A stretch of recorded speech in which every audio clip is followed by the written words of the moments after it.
Alright, we're rolling. I'm here with Steve Kusaba, who has a grand project. Do you want to tell me about it? Yes. This project is a 47-hour Omni musical.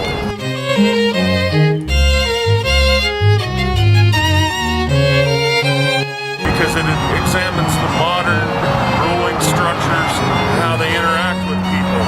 And it mostly has sort of a message of hope, where in some place people might be able to live freely and not be so stifled by the ruling class. And what's the name of this project? It's the Centrifugal Zotz Clock. Great clock, synchronizing bell, ringing the parts all move. True clock, mystifying tell, clue if it's dark or light. Send all the players hurrying to go, view all the layers and labyrinth below. Moving as if it's from a single board, gears in the great Zotz clock. Great and mighty clock, synchronizing bell, ringing the parts all move. Great and mighty clock, mystifying tell, clue if it's dark or light. To or million, rational or not, no red to you, impulses forgot. Follow instincts, folly to frog, gears in the great Zotz clock. And it has some key themes in it. And one of the it's about the advent of life and man, and the rights of man, and the reverence toward life. So, would you characterize it as a political work? It's very political and very spiritual in a sense. Are you the mastermind behind this project, so to speak?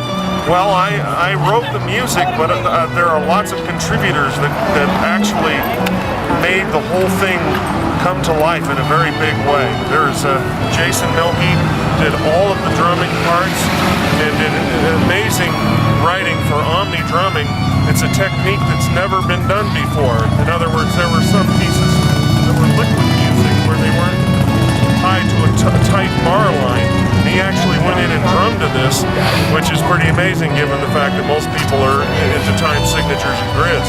And he did invaluable work. And Ed Goldfarb also did an incredible amount of work. And then all the performers that were hired, some amazing talent, on all instruments and singers. And so it was very much a group deal.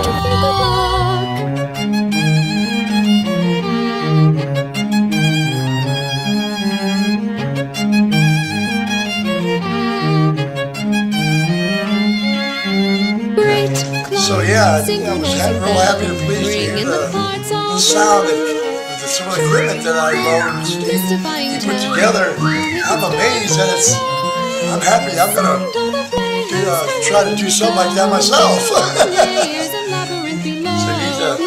was really understood everything he had to put about it. Excellent.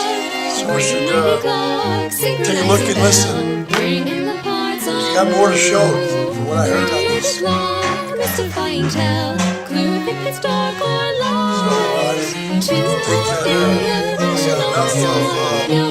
hear more.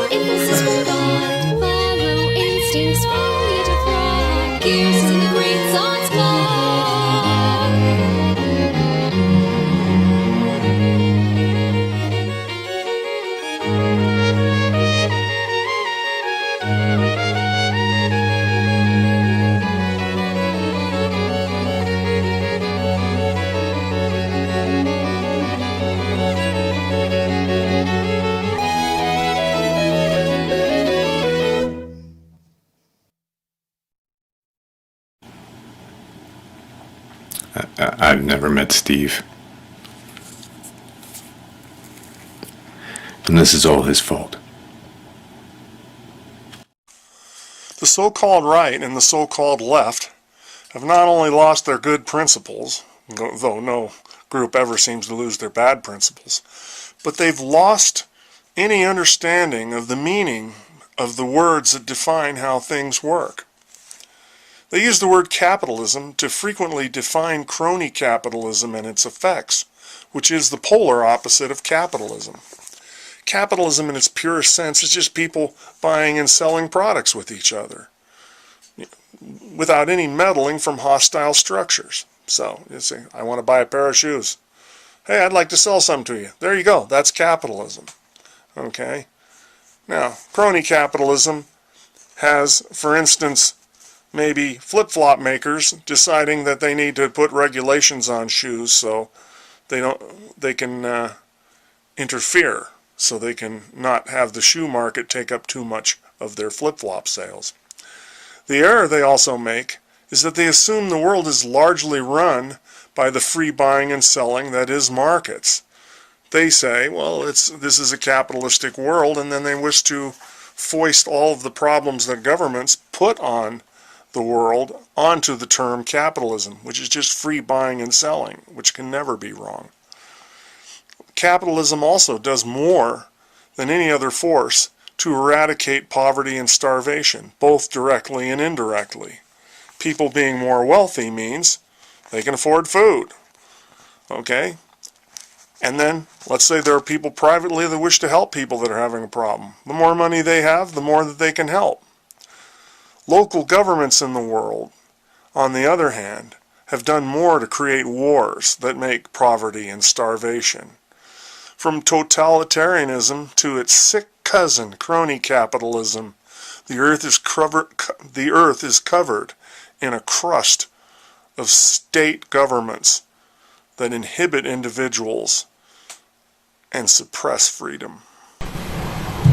There are corporations in this country, in the U.S., which are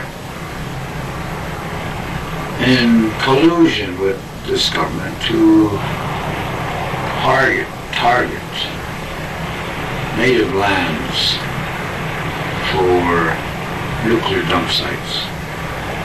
But when we gathered in Alcatraz on February 11th, almost immediately, matter of fact, the second speaker at that morning ceremony brought out conditions that exist at Big Mountain in Arizona, and about the forced relocation of the Dene and the Hopi people from their ancestral lands.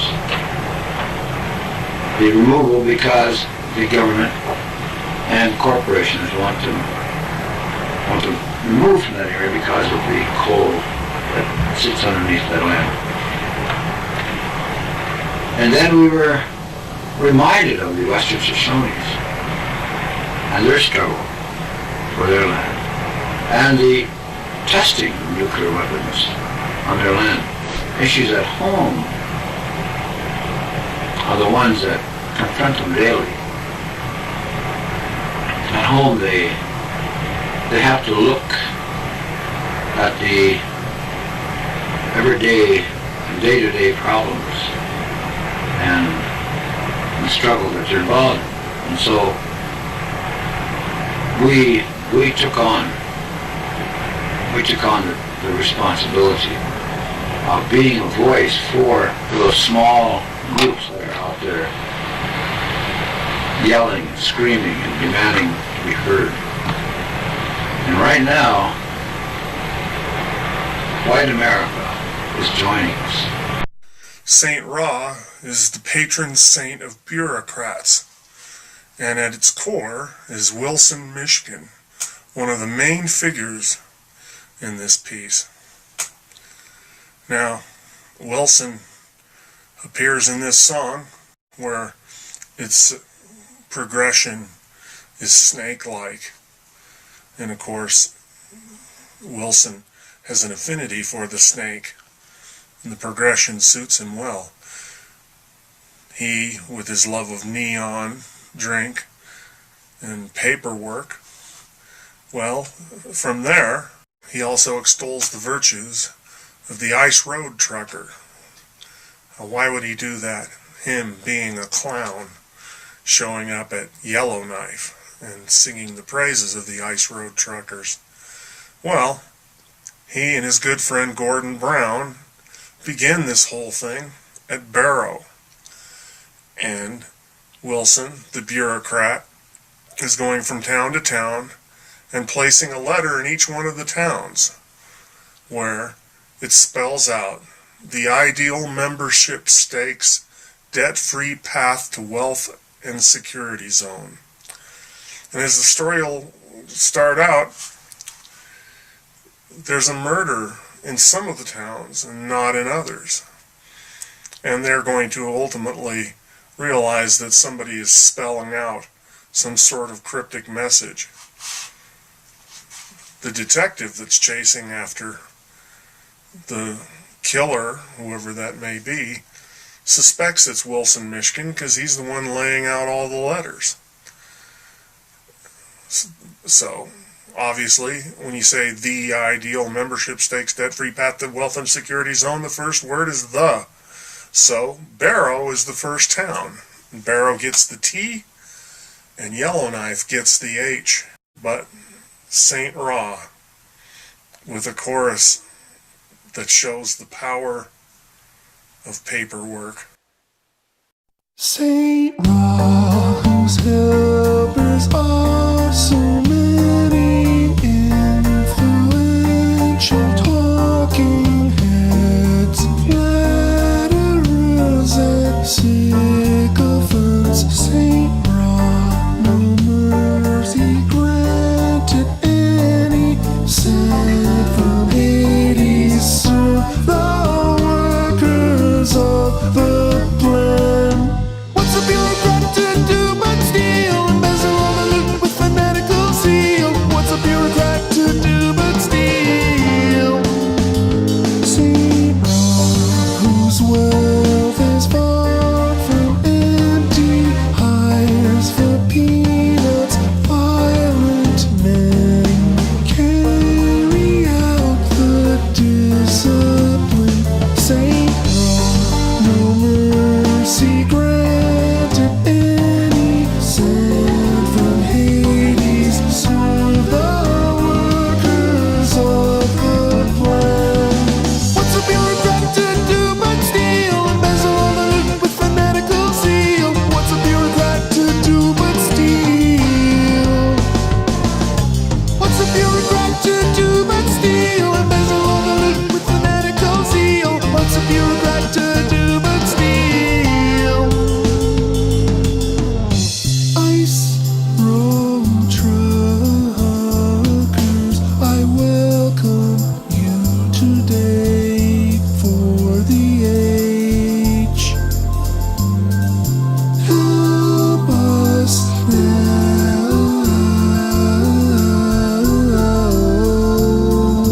Help us now.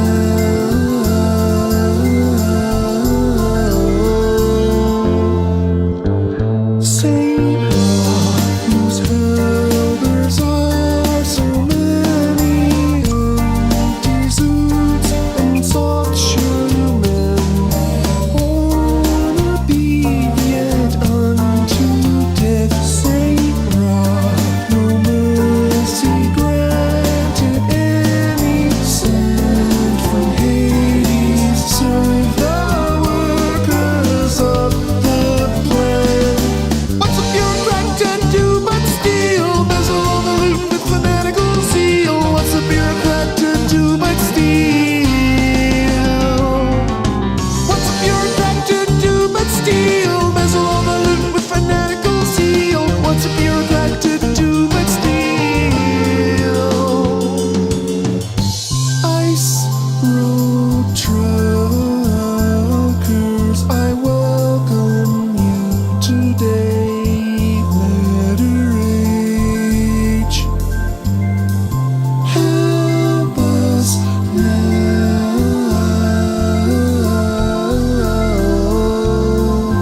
Help us now.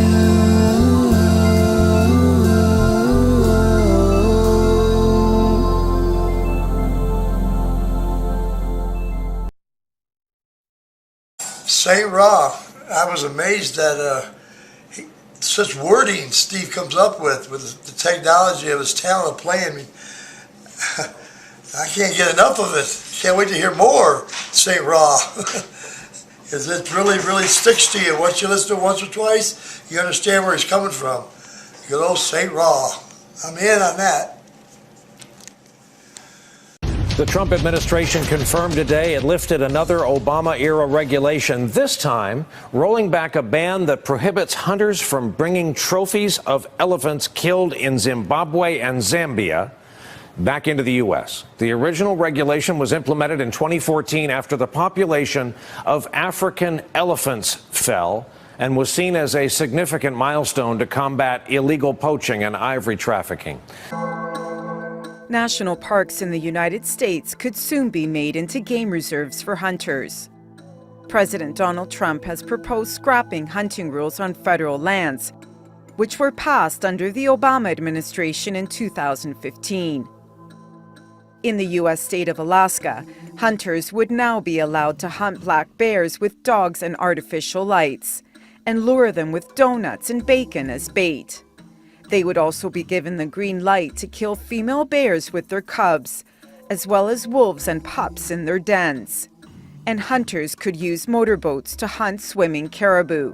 During Obama's presidency, the rule was passed to avoid damaging Alaska's ecosystem. Donald Trump is back in the headlines once again. America's new president has decided to legalize the shooting of bears and wolves during hibernation in Alaska. Last thing before we go tonight, and full disclosure, this is not happy news and it's not for the faint of heart either, but it is a reminder that while we cover a pandemic and social unrest, governing goes on. The rules get changed almost as if no one is looking. This happens to be about hunting in Alaska. Here is the headline, and here is the photo, and here is the reporting from Lisa Friedman of the New York Times, and we quote, "Baiting grizzly bears with donuts soaked in bacon grease, using spotlights to blind and shoot hibernating black bear mothers and their cubs in their dens, gunning down swimming caribou from motorboats, hunting methods that for years were decried by wildlife protectors and finally banned as barbaric by the Obama administration, will be legal again on millions of acres of Alaskan wilderness in time for the warm July weather." The National Park Service policy published the new rules in the Federal Register on Tuesday, reversing Obama administration rules and giving trophy hunters, outfitters, and Alaskans 30 days to prepare to return to national preserves in Alaska with the revived practices. Among the reinstated tactics, killing wolves and coyotes, including pups, during the season when mothers wean their young, and using dogs to hunt bears. The article goes on to point out this is an issue championed by the president's son, Don Jr. In 2010, Donald Trump Jr. and his brother Eric Trump both went on a hunting trip to Zimbabwe. The brothers paid a large sum of money to a hunting company. The brothers stayed within the Matitsi area of Zimbabwe near Victoria Falls, where they hunted and slayed several types of animals, including a crocodile over 12 feet long, a Cape buffalo, an elephant, and even an endangered leopard. The Trump brothers were allowed to hunt and slay an endangered leopard. The US President's son, Donald Trump Jr., killed an endangered animal in Mongolia. What's more, the government of Mongolia approved of it. This, by the way, is the son of the same president who has accused a former vice president's son, Hunter Biden, of trading on his father's name for profit. Donald Trump Jr. loves guns. And he loves to aim, sometimes at his private shooting range in upstate New York, and sometimes at innocent rare species. During summer, on a hunting trip to Mongolia, Trump Jr. killed an endangered species of sheep. A tour guide has confirmed the hunting, saying Trump Jr. shot his argali at night using a rifle with a laser sight. He stopped the local hunting guides from dismembering it at the kill site, instead instructing them to use an aluminium sheet to carry the carcass so as not to damage the fur and horns. The permission to shoot and kill is solely governed by money or connections. So it's hardly shocking that permit for the hunt was an act of favoritism and received after the killing had been done. The US president received the permit on behalf of his son when he welcomed his Mongolian counterpart at the White House. And not just that, for all his anti-nepotism claims, the first son met the president of Mongolia and received other special treatment. Trump Jr.'s love for guns and hunting is no secret. Perhaps it also explains the US president's inaction on gun laws and trophy hunting.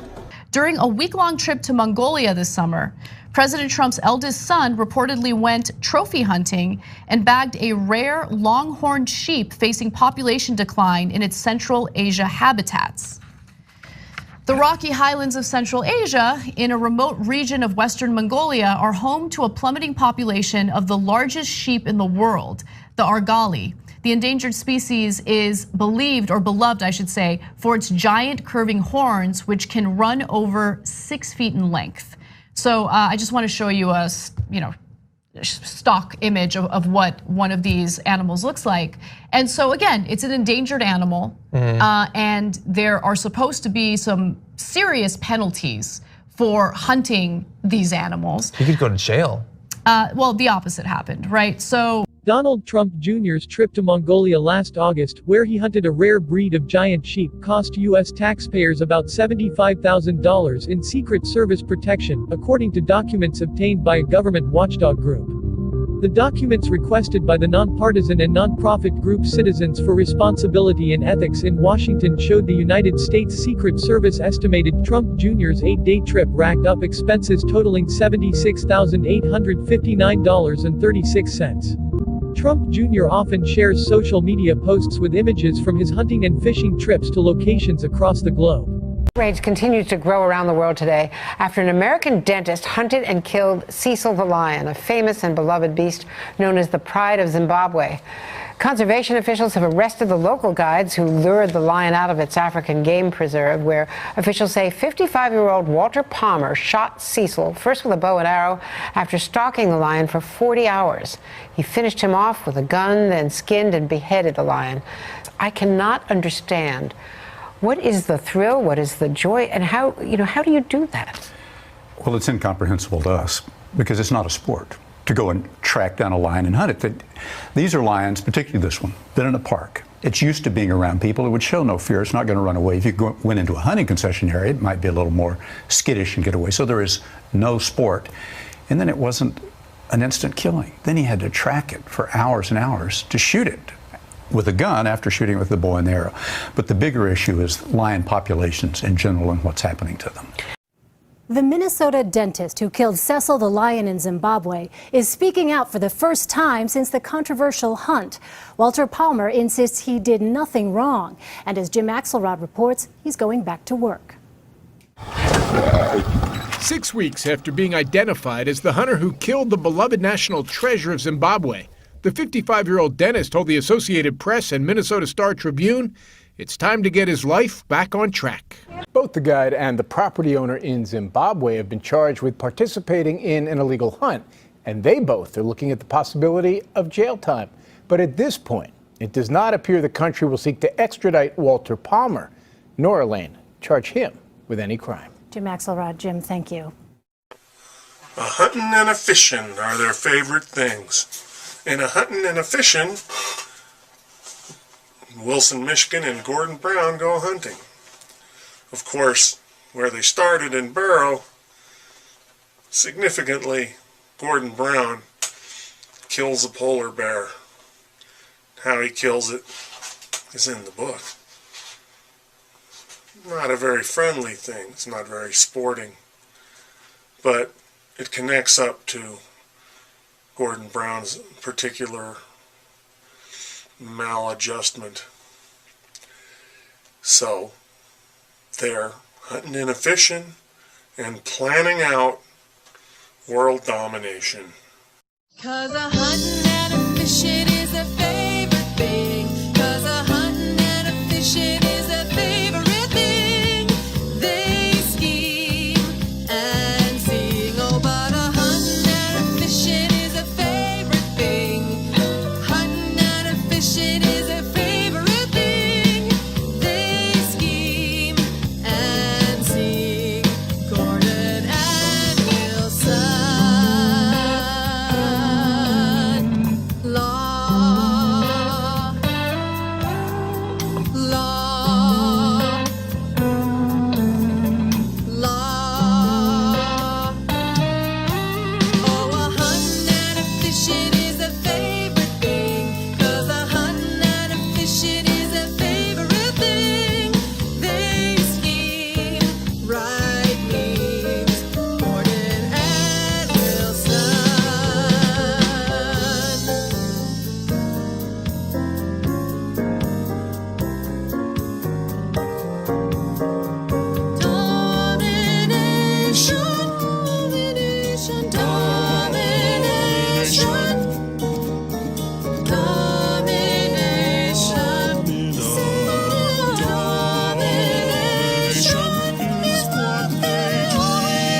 President, for 6 years, the President has demonstrated time and again that he doesn't respect the role of Congress, nor does he respect the rule of law.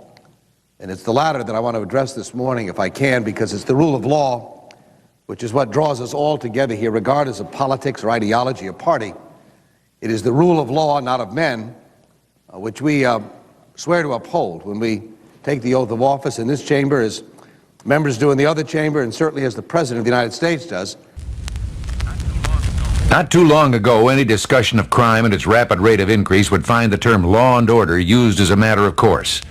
Those who feel the courts have been too lenient and that permissiveness has played a part in crime's increase would use the term to describe what should be restored. The phrase is perfectly respectable. At least it always has been. We're a nation of laws, proud that we place our faith in law rather than in men. And of course, civilization is built upon the ability of humans to live together in an orderly society. We may be more familiar with the band council system, which was put in place by the Indian Act to govern Indians on Indian reserves. But that system does not govern all, or even most, Indigenous people in British Columbia. And it certainly has not extinguished everything that came before it. These situations are complex and intertwined with historic and ongoing colonialism. Members of this House have the responsibility to understand that and the impacts of it. Before the 1950s, it was illegal for Indigenous people to hire a lawyer to defend their rights. And now, 70 years later, with many cases on the books, including a Supreme Court victory that stole more than a decade of my own father's life, it appears Indigenous people are not much further ahead than when it was illegal to have representation in the courts. The members of the Crown continue to twist language, erode understanding, and manipulate the outcomes, or just sign interim agreements and leave Indigenous leaders, elected and hereditary, in an awful bureaucratic purgatory. Let's not deceive ourselves. Statements conjuring rule of law serve a very specific purpose. The unwillingness to publicly clarify the role of elected Indian Act band councils and traditional leadership under Indigenous law serves a very specific purpose. We must be honest about who wrote the laws, who they wrote them for, and how we improve them going forward.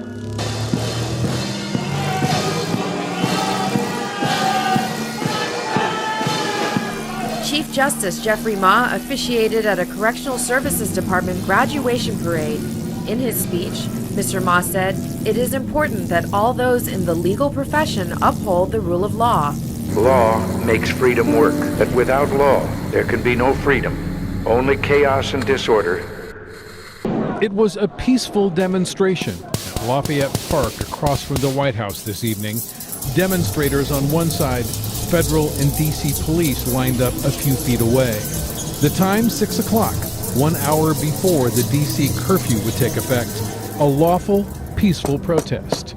Then, for no apparent reason and without warning, at 6:35 p.m., all hell broke loose. Police fired volleys of tear gas into the crowd. A photographer was assaulted. At the very same moment, just a stone's throw away, President Trump walked up to the podium in the Rose Garden of the White House and gave a 7-minute speech. The following measures are going into effect immediately.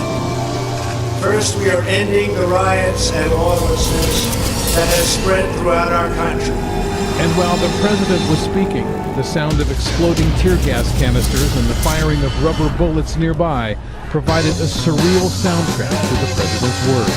If the city or state refuses to take the actions that are necessary to defend the life and property of their residents, then I will deploy the United States military and quickly solve the problem for them. I am dispatching thousands and thousands of heavily armed soldiers, military personnel, and law enforcement officers to stop the rioting, including vandalism, assaults, and the wanton destruction of property. My first and highest duty as president is to defend our great country and the American people. I swore an oath to uphold the laws of our nation and that is exactly what I will do. I am your president of law and order and an ally of all peaceful protesters. Please don't be too nice. Like when you guys put somebody in the car and you're protecting their head, I said, you can take the hand away, okay? Outside the college, about 400 protesters were kept far away from the president. I will not hesitate. My soldiers to shoot you. I will not hesitate to order the police to arrest and detain you. Shoot them dead.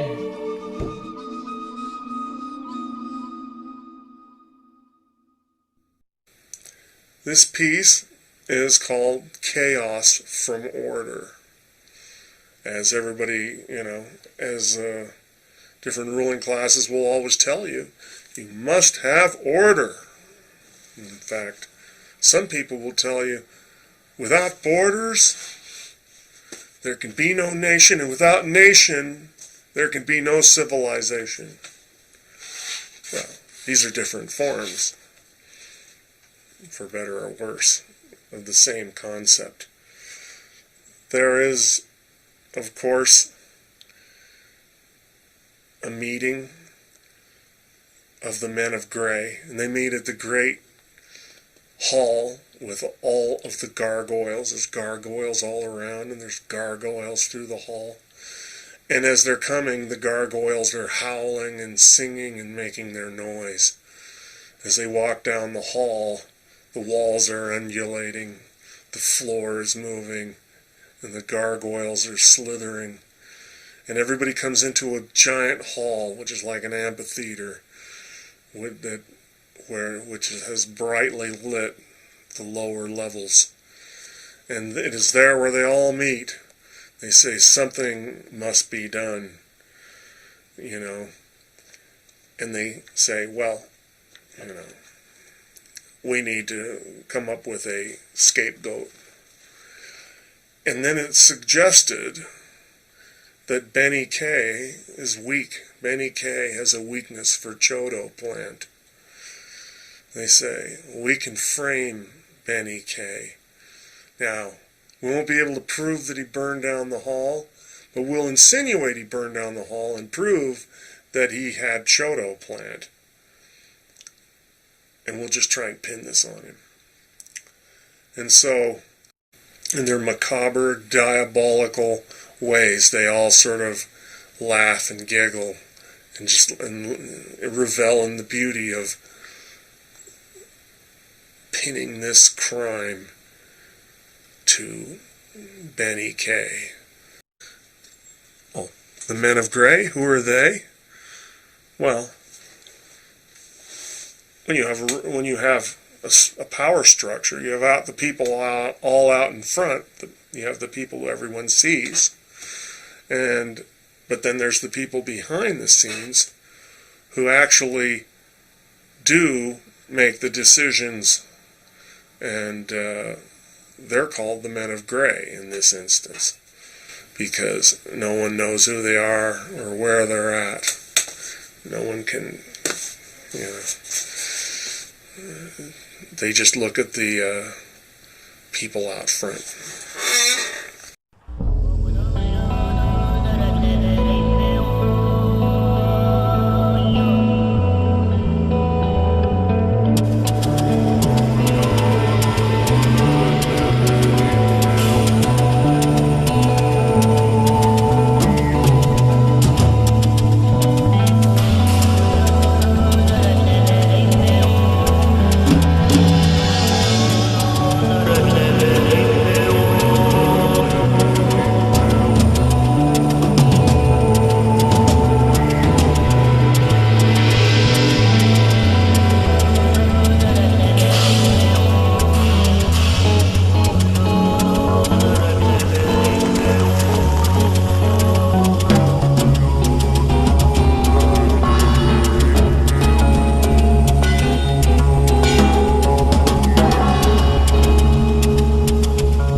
Gesù, Gesù,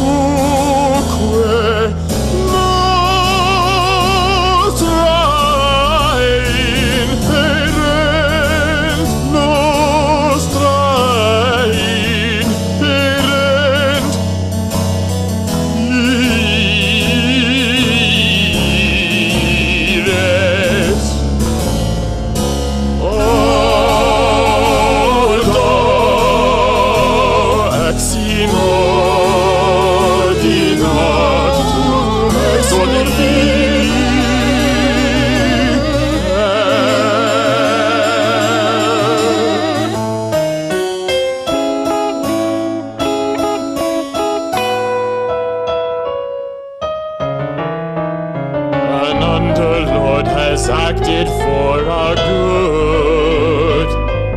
You must do the things we all know that you should. The danger here is that we'll be exposed. You must make sure that your actions are through composed. Reach to the earth, pluck upon, send it upward slowly. Torn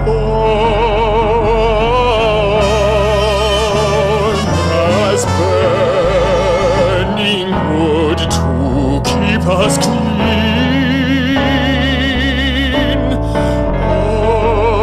All is good.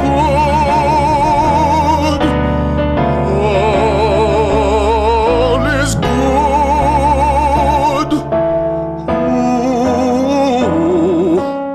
Who will take the fall? This Benike was at a hall. The proof is thin to frame him for the fire. So take this hand and make him look the liar. The course we set must increase true desire to see our grip help bring protection home.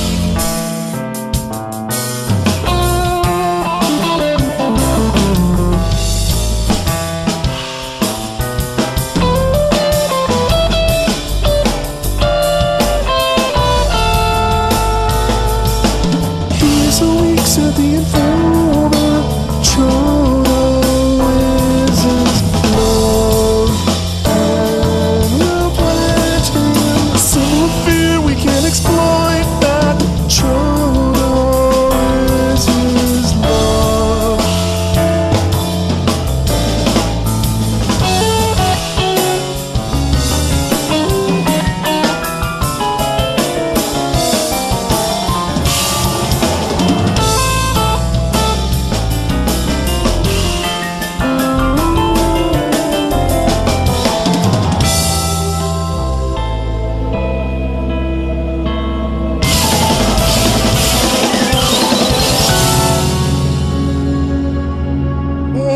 Order from chaos, chaos from order in ebb and flow. Power is ours.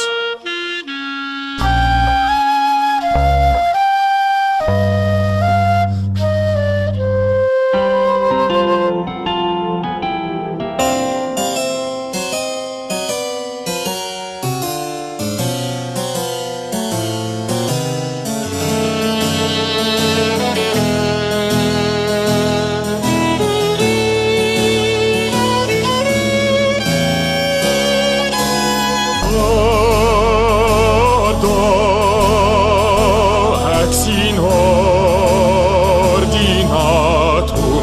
exordine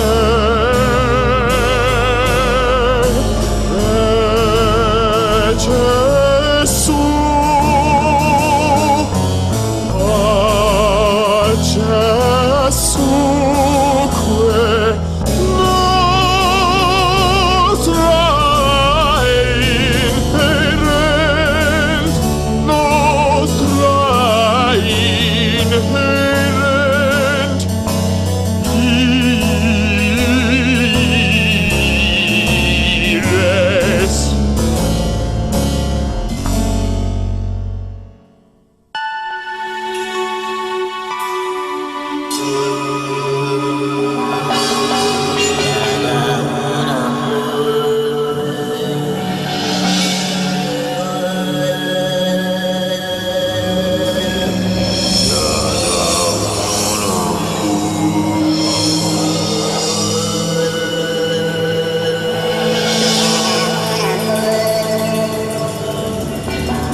You know, the one thing I wanted to start out with and get your opinion on is recently Jeff Sessions called for increased asset forfeiture. In July, the department reinstituted the federal forfeiture and adoptive program, adoptive forfeiture.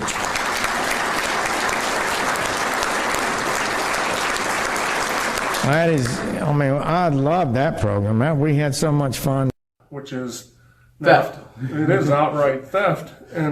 But what gets me is not only the lack of public outrage over that they can be fleeced outright, criminally fleeced, but shouldn't the court systems have been able to protect Americans from that? How can the government come and steal someone's money, and then these people have to put up in excess of that money to get the money back? How can this even happen? Well, you seem to be laboring under the illusion that the government exists to protect your rights, as opposed to that being a front, part of the scam, the racket to get you to accept its authority, and that government courts exist for justice, as opposed to perpetuating injustice and maintaining the current power structure.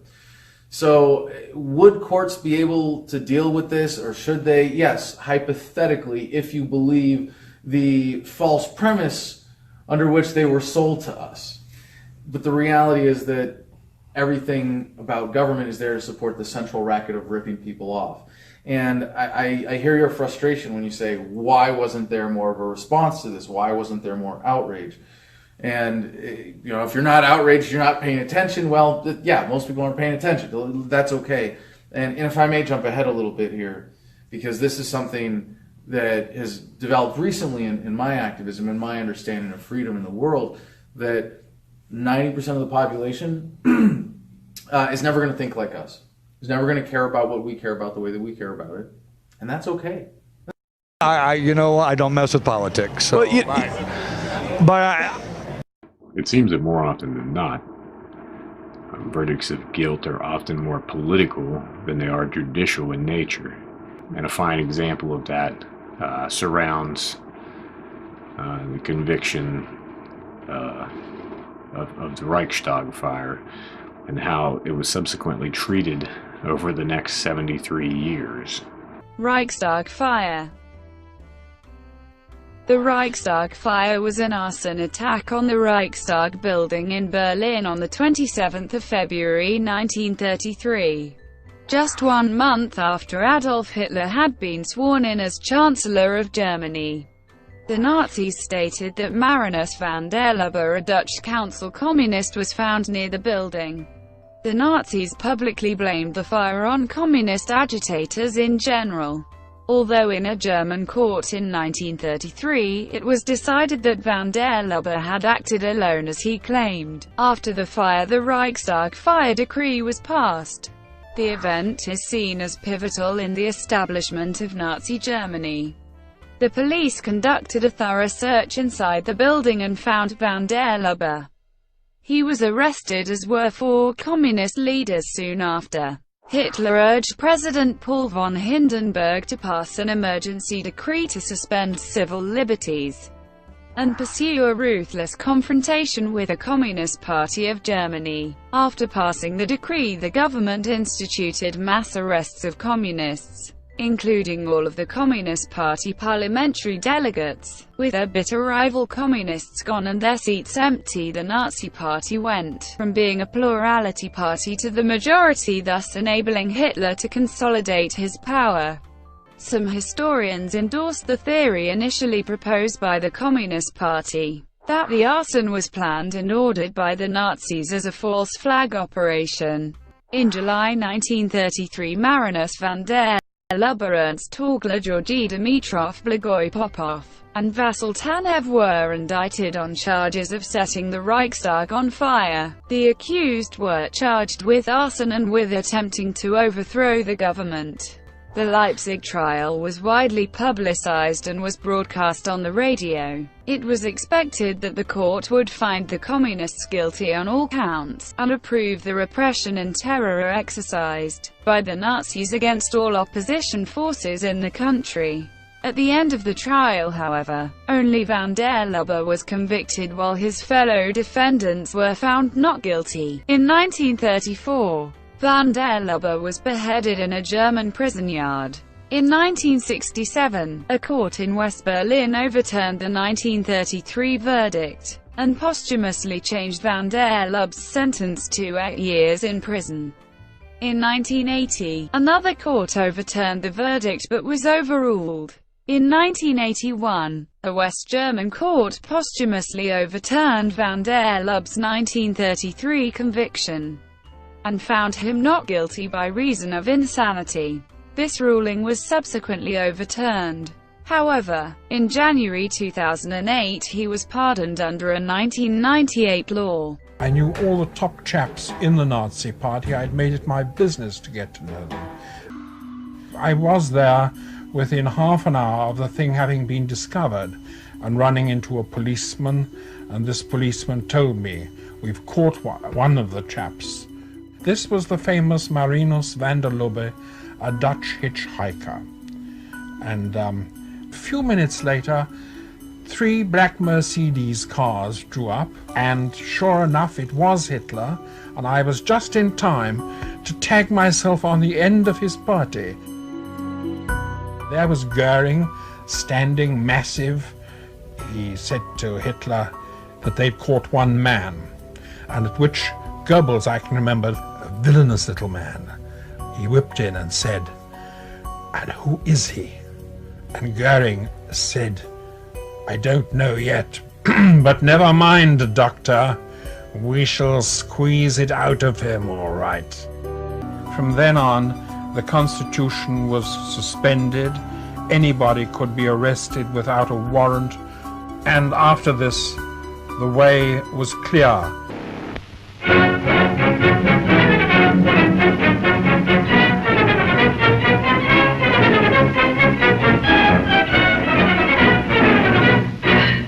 The fire which destroyed the Reichstag on February the 27th is providing the most sensational political trial since the Dreyfus case. Here is the gutted building, the firing of which is being laid to the account of 5 avowed or supposed communists. Now for the scene of the actual trial in Leipzig. The prisoners file into the court. Van der Lubbe is first handcuffed.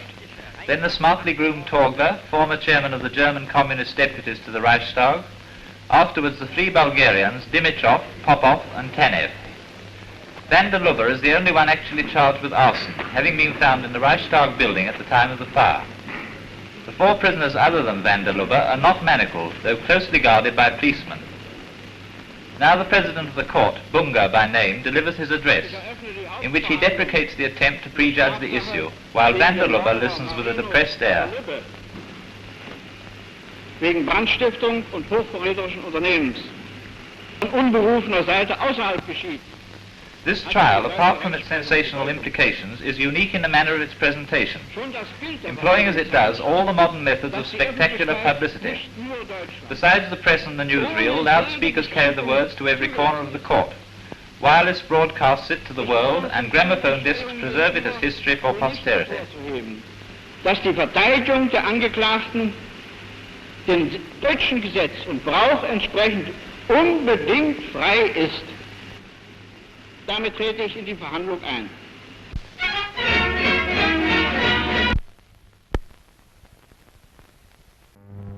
He was not actually a professional historian. He was by trade a senior official of a German domestic intelligence service who wrote history in his spare time.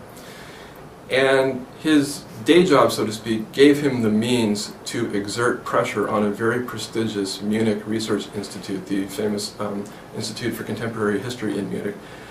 And I found some documentation which historians were not aware of before, which shows quite categorically that Tobias literally blackmailed the director of the Institute into accepting Tobias's, at the time rather controversial, theory that Marinus van der Lubbe had burned the Reichstag by himself and the Nazis weren't involved.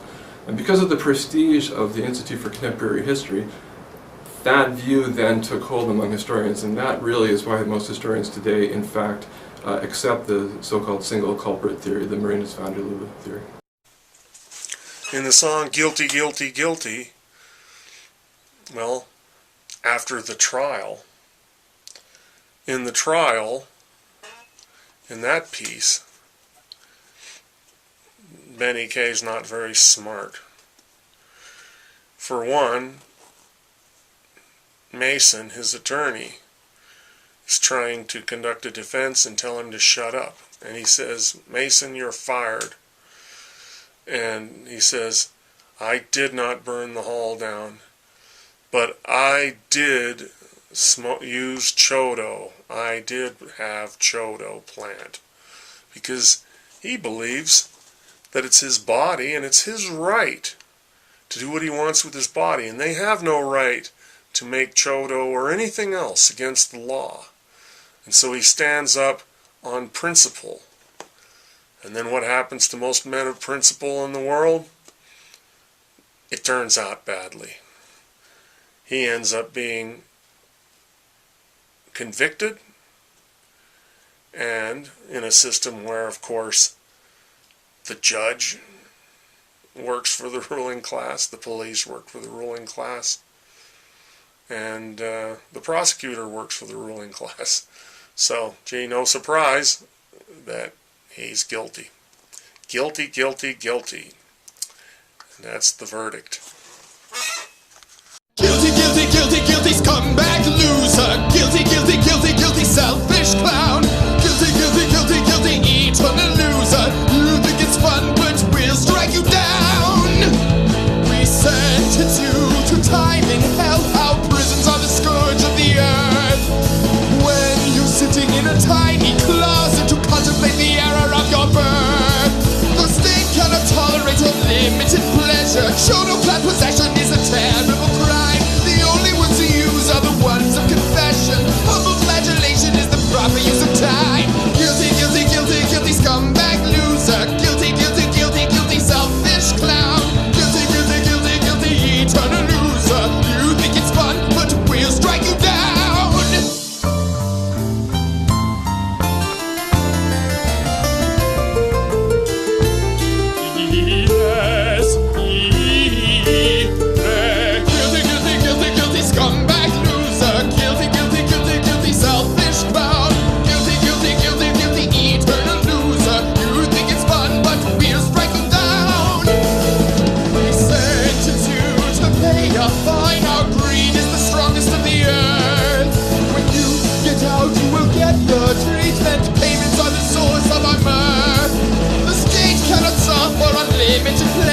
Show no bad possession is a terrible crime. The only words to use are the ones of confession. Humble flagellation is the proper use of time. Guilty, guilty, guilty, guilty, scumbag loser. Guilty, guilty, guilty, guilty, scumbag loser. Guilty, guilty, guilty, guilty, scumbag loser. Guilty, guilty, guilty, guilty, scumbag clown. Guilty, guilty, guilty, guilty, scumbag loser. Guilty, guilty, guilty, guilty, scumbag clown.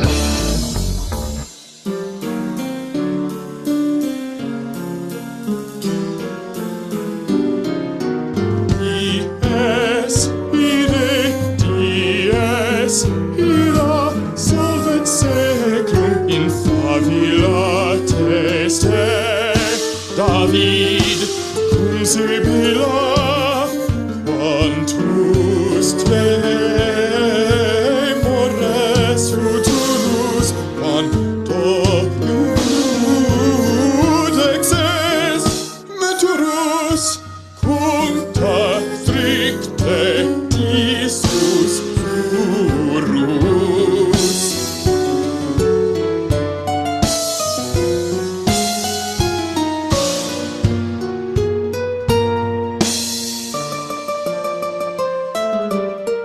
Him away now bound in chains. Guilty, guilty, guilty, guilty, scumbag loser. Guilty, guilty, guilty, guilty, scumbag clown. Guilty, guilty, guilty, guilty, scumbag loser. Guilty, guilty, guilty, guilty, scumbag clown. Guilty, guilty, guilty, guilty, scumbag loser. Guilty, guilty, guilty, guilty, scumbag clown.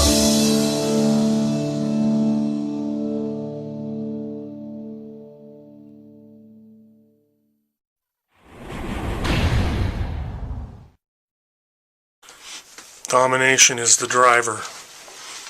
In this one, I think I'll take the rare chance to read the lyrics.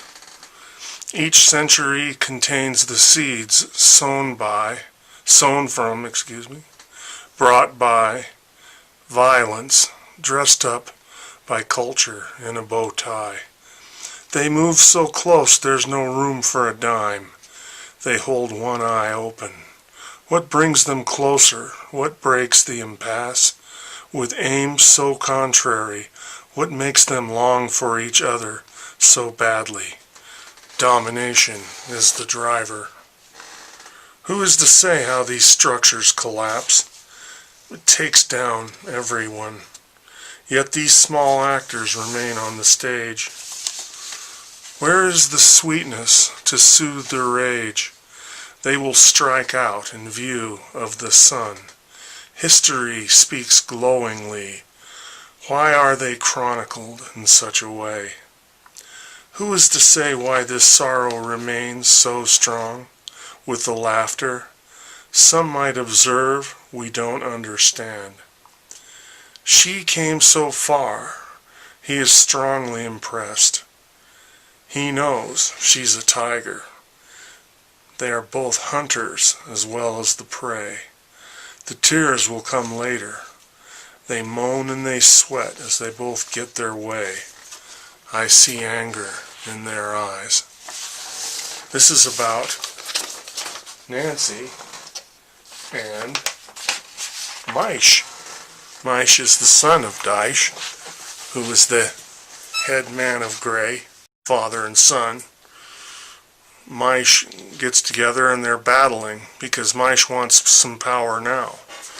But Daish has contempt for him and lets him know. Says you'll get it when in your own time, and I may just burn everything before you get it. Maish attacks his father and ultimately commits patricide, killing his father. And now Maish is taking everything over. And while he's sort of very villainous and dark-hearted, he's a little bit more three-dimensional than was Daish Morissette. And Maish and Nancy, of course, is the one who is leading the battle against the men of Grey. So they're polarly opposed. And what happens is they meet. They both know they're each other's natural enemy, and that at any moment one could be killed over the other. And yet it's in this danger that they both find this lust that's just drives them. I approach domination as the driver by exploring the link between lust and power.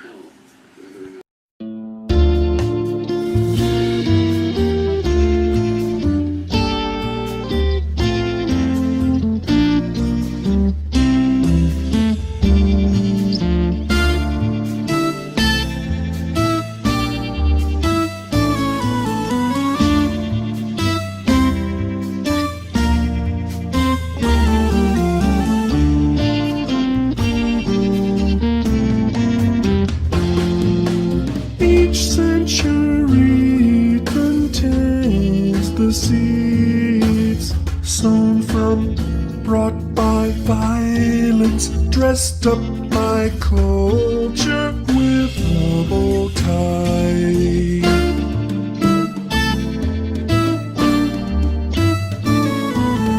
They move so close there's no room for a dime. They hold one eye open. What brings them closer? What breaks the impasse? With aim so contrary, what makes them long for each other so badly? Domination is the driver.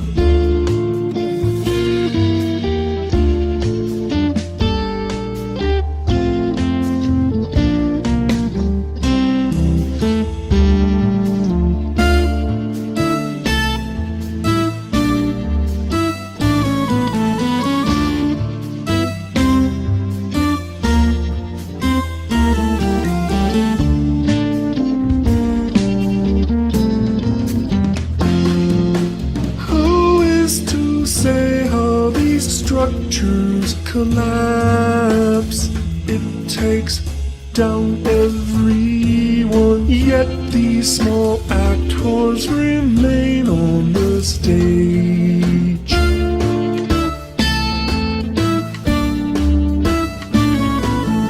Where is the sweetness to soothe the rage? They will strike out in view of the sun.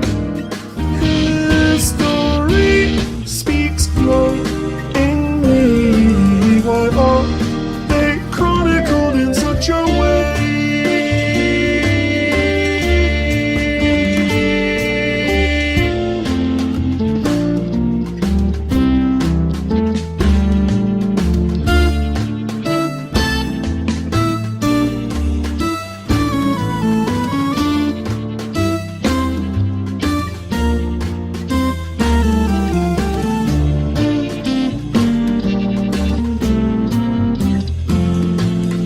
Who is to say why this sorrow remains so strong with the laughter? Some might observe we don't understand.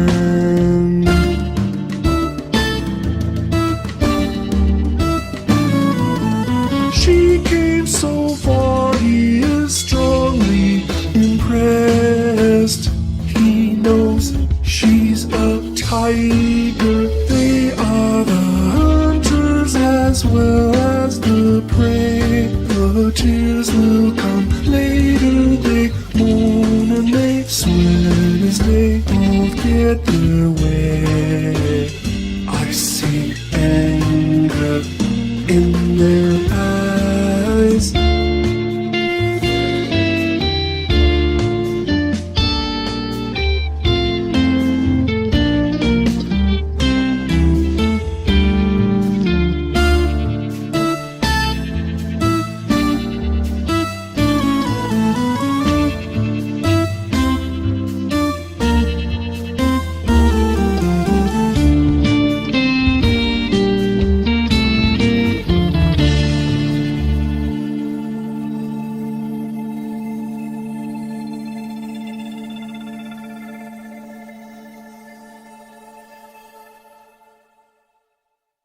Flanders' dictum is sort of a piece that's wedded directly to appeal for mercy, and it connects up to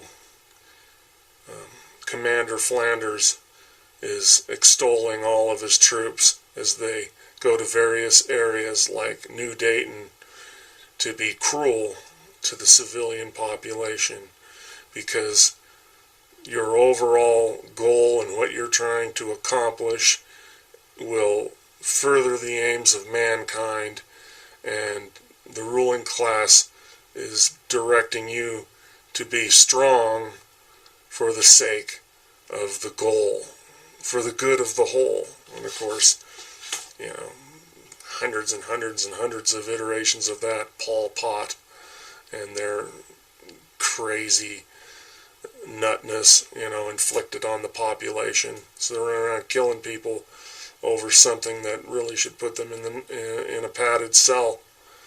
And one of the chief lunatics would be Heinrich Himmler, truly a padded cell guy, you know, looking for the Holy Grail, you know, touching flags and bestowing power from one flag to another. And his Poznan speech is kind of the basis of Flanders' dictum, where he's extolling everyone to be really cruel for the good of the whole.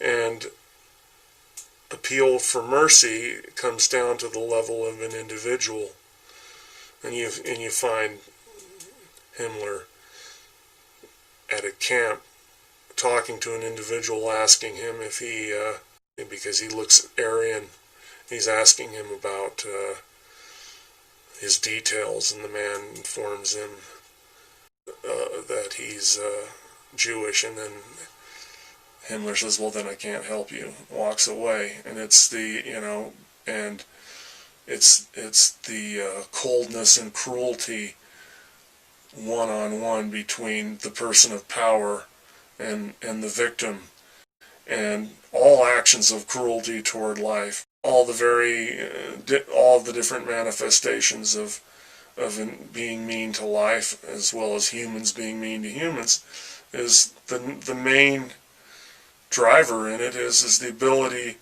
of the person to just simply disconnect from the suffering of the individual or the plight of the individual. Just go, well, you know what, I don't care. I don't really care. And that's, and Himmler had copious amounts of the I don't care about what happens to everybody as he put in place vast systems of torture and horror for his insane goals. And what's the theme in that, and in Pol Pot, and in what happened in the Cultural Revolution, what happened in in the Soviet Union with the kulaks, as Stalin called them, and we can go on and on with the Inquisition. It's all institutional power. It's always people with this inordinate amount of power. It's like you have a sociopath or a dictator. If he has no power, well, he can be mean to his wife, he can be mean to the postmaster or his neighbor, but his reach is contained. You start giving him power of armies and police departments, and then you get those horrors, and you get so forth. And in Appeal to Mercy, what happens is the father is appealing to Commander Flanders to be merciful, to say, do whatever you want to me, but don't harm my only son. And that's what happens in that song. And destroying New Dayton, when it comes, is the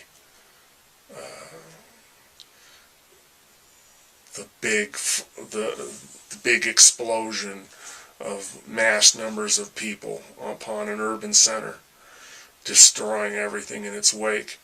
And the people who are doing the destroying absolving themselves of any blame, because, well, if I'm a police officer or I'm an army soldier, I'm just following orders. It's not my fault. I don't agree with some of this. I don't agree with it. I don't agree with what happens out in the woods with the pits. I don't agree with them, what they do with victimless crimes. I don't agree with any of that. But you know what? But the thing is as was established by Prosecutor Jackson, that you are responsible for what you do. And if somebody gives you an order, yeah, that makes it hard, but ultimately, if you're killing people under somebody's orders, you're killing them. You're doing that. If you're injuring people or kidnapping them in the name of victimless crimes, you're doing that, and you're responsible. And so you have it at all different levels, these extreme levels, where the most horrific levels, and then you have it at milder levels and less, and getting down to ones that are almost comical, like jaywalking. A political earthquake. That's how at least one European lawmaker described the unprecedented surge of far-right and anti-EU parties that swept to power this weekend. The party campaigns with the slogan, "Clear the filth." Filth, it's code for African and Asian migrants. We may do the Hitler salute, but at least our hands are clean. I do believe, separate and apart from any particular election or movement, that we are going to have to guard against a rise in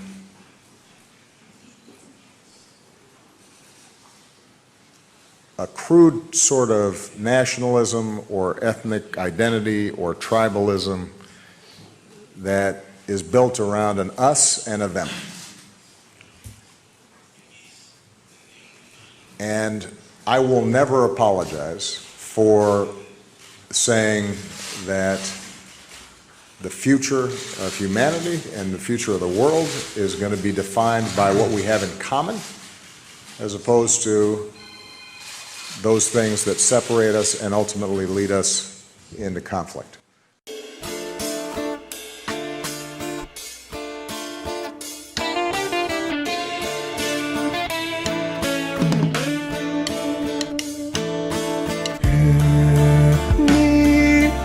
Follow orders now and forever.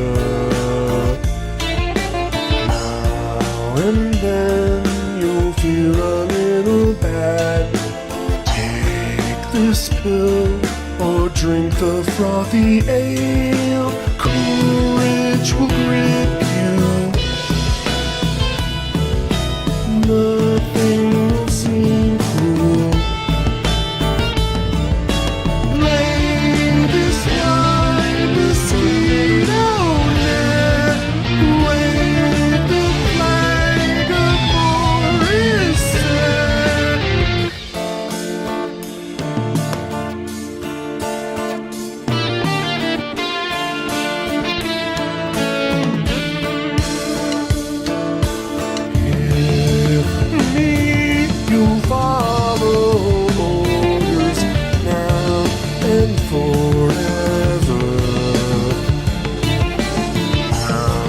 And then you'll feel a little bad.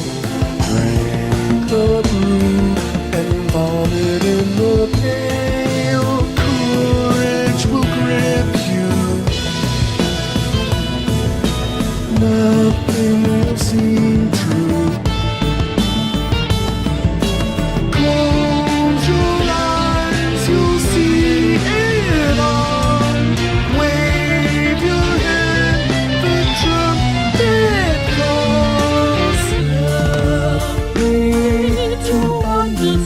This way, killing the chickens, you gain your worth in it. Let me clear up all your doubts. This rite will give safe passage.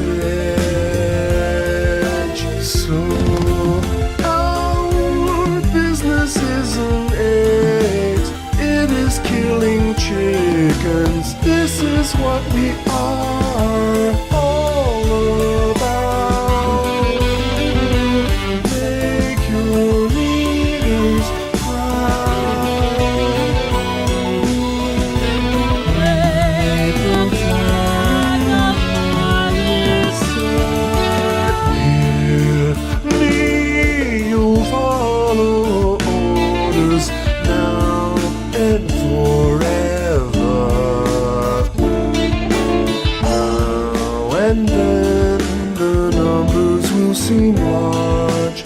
Take this pill or waft the nascent fumes. Courage will grip you. Nothing will seem cruel.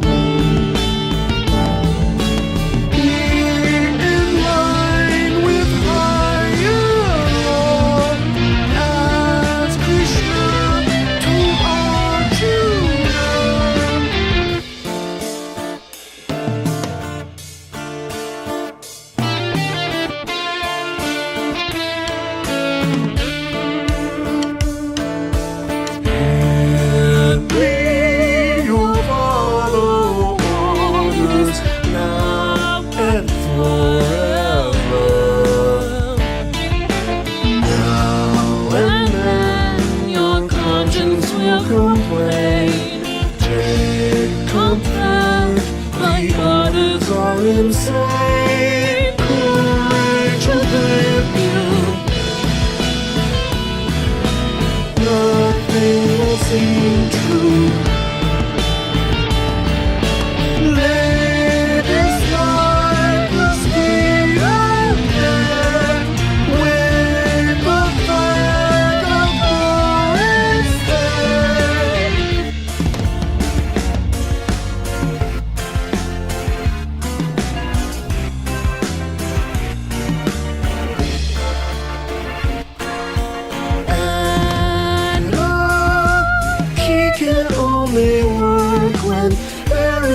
maximum control. But they were too stark to listen. Joy belongs to people, docile and obedient. Make your leaders proud.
He is unleashing a kleptocracy.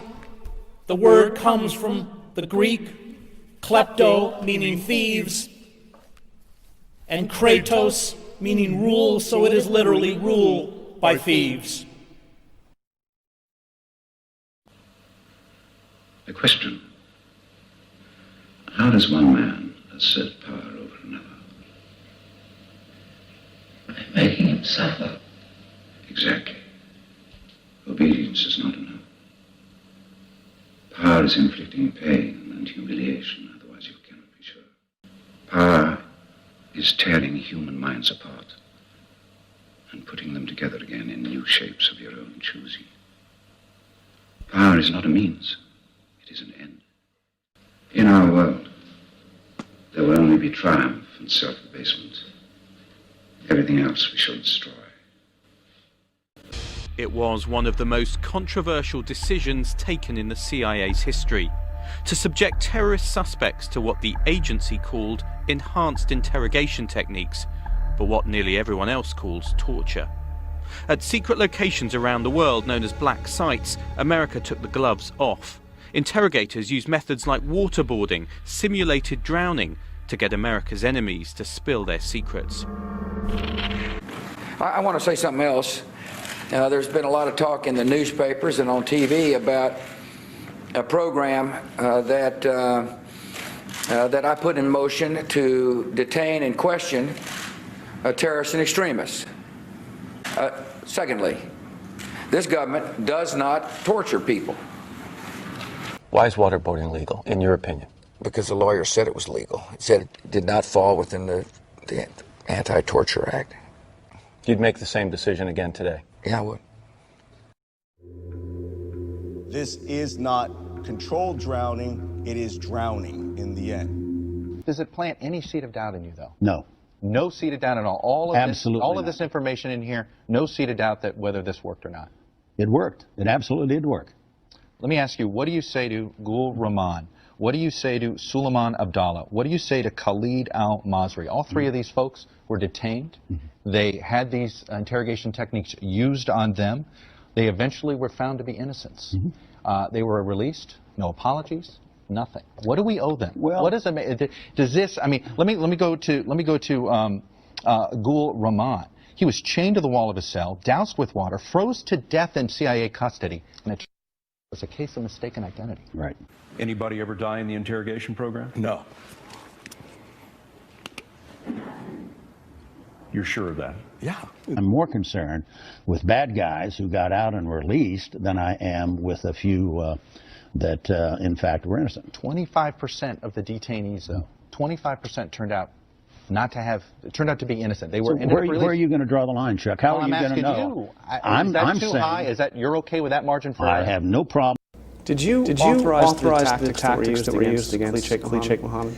I was aware of the program, certainly involved in helping get the process clear. The agency came in and wanted to know what they couldn't do. And they talked to me as well as others, explained what they wanted to do. And I supported. There was a period of time there 3 or 4 years ago, about half of everything we knew about Al-Qaeda came from that one source.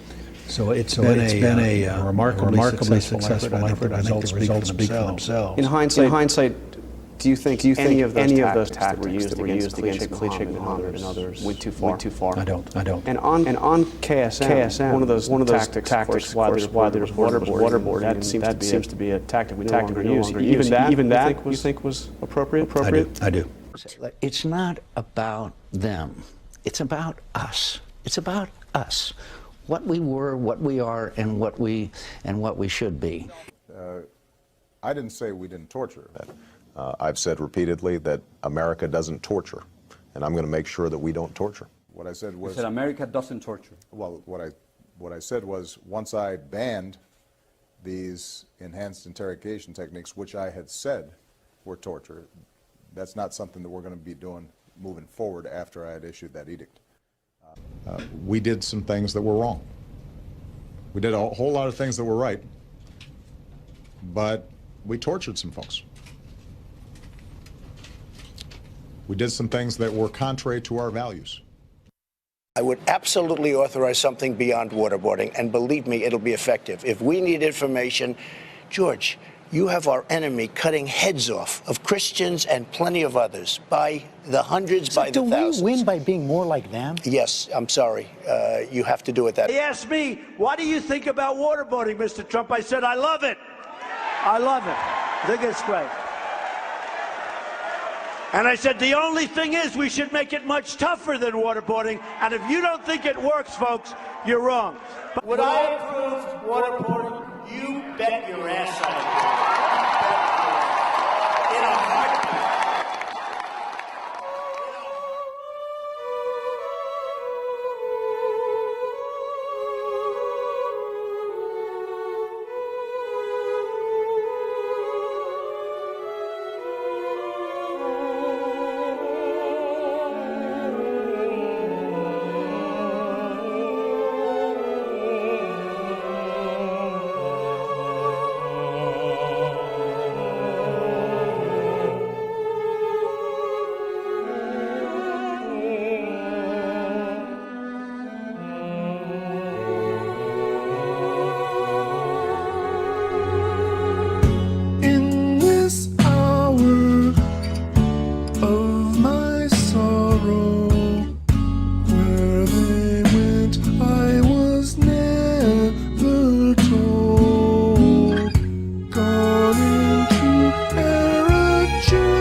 beside me.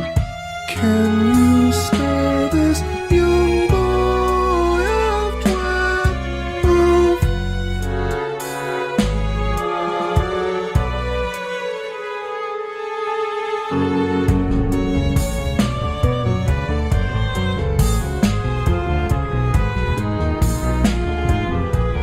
And someday see they are end like a man of Flanders. He told me that everyone would have their exception. How strong we must be to carry out this heavy burden of legalization. Shall not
Can you spare this young boy of 12?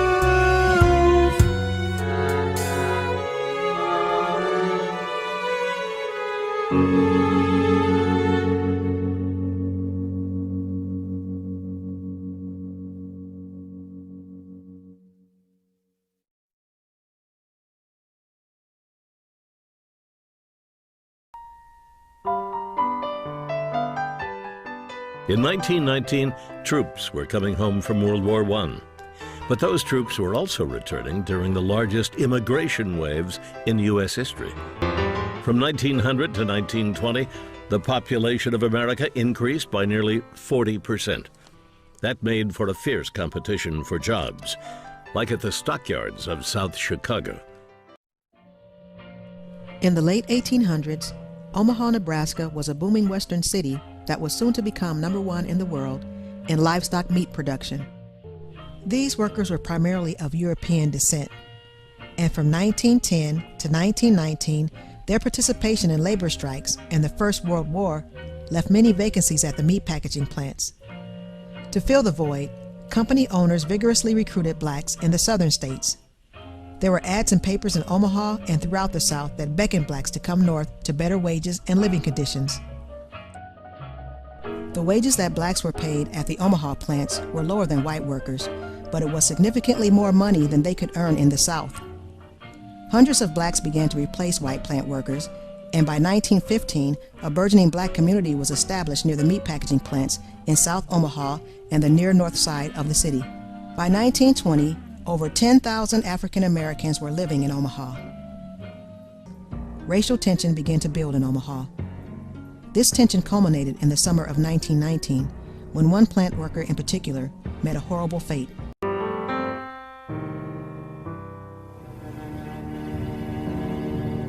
With those racial and social tensions in the background, a day at the beach ignited a week of intense fighting that left dozens dead and entire neighborhoods burnt.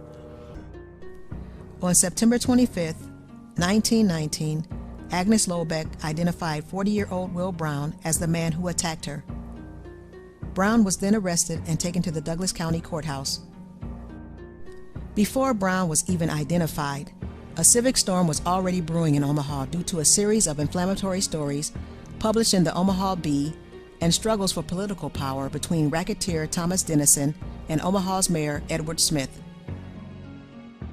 July 27, 1919, a teenage African-American man by the name of Eugene Williams, who could not swim, was in a bit of a makeshift raft. And he was out on Lake Michigan, and he departed from the 29th Street beach.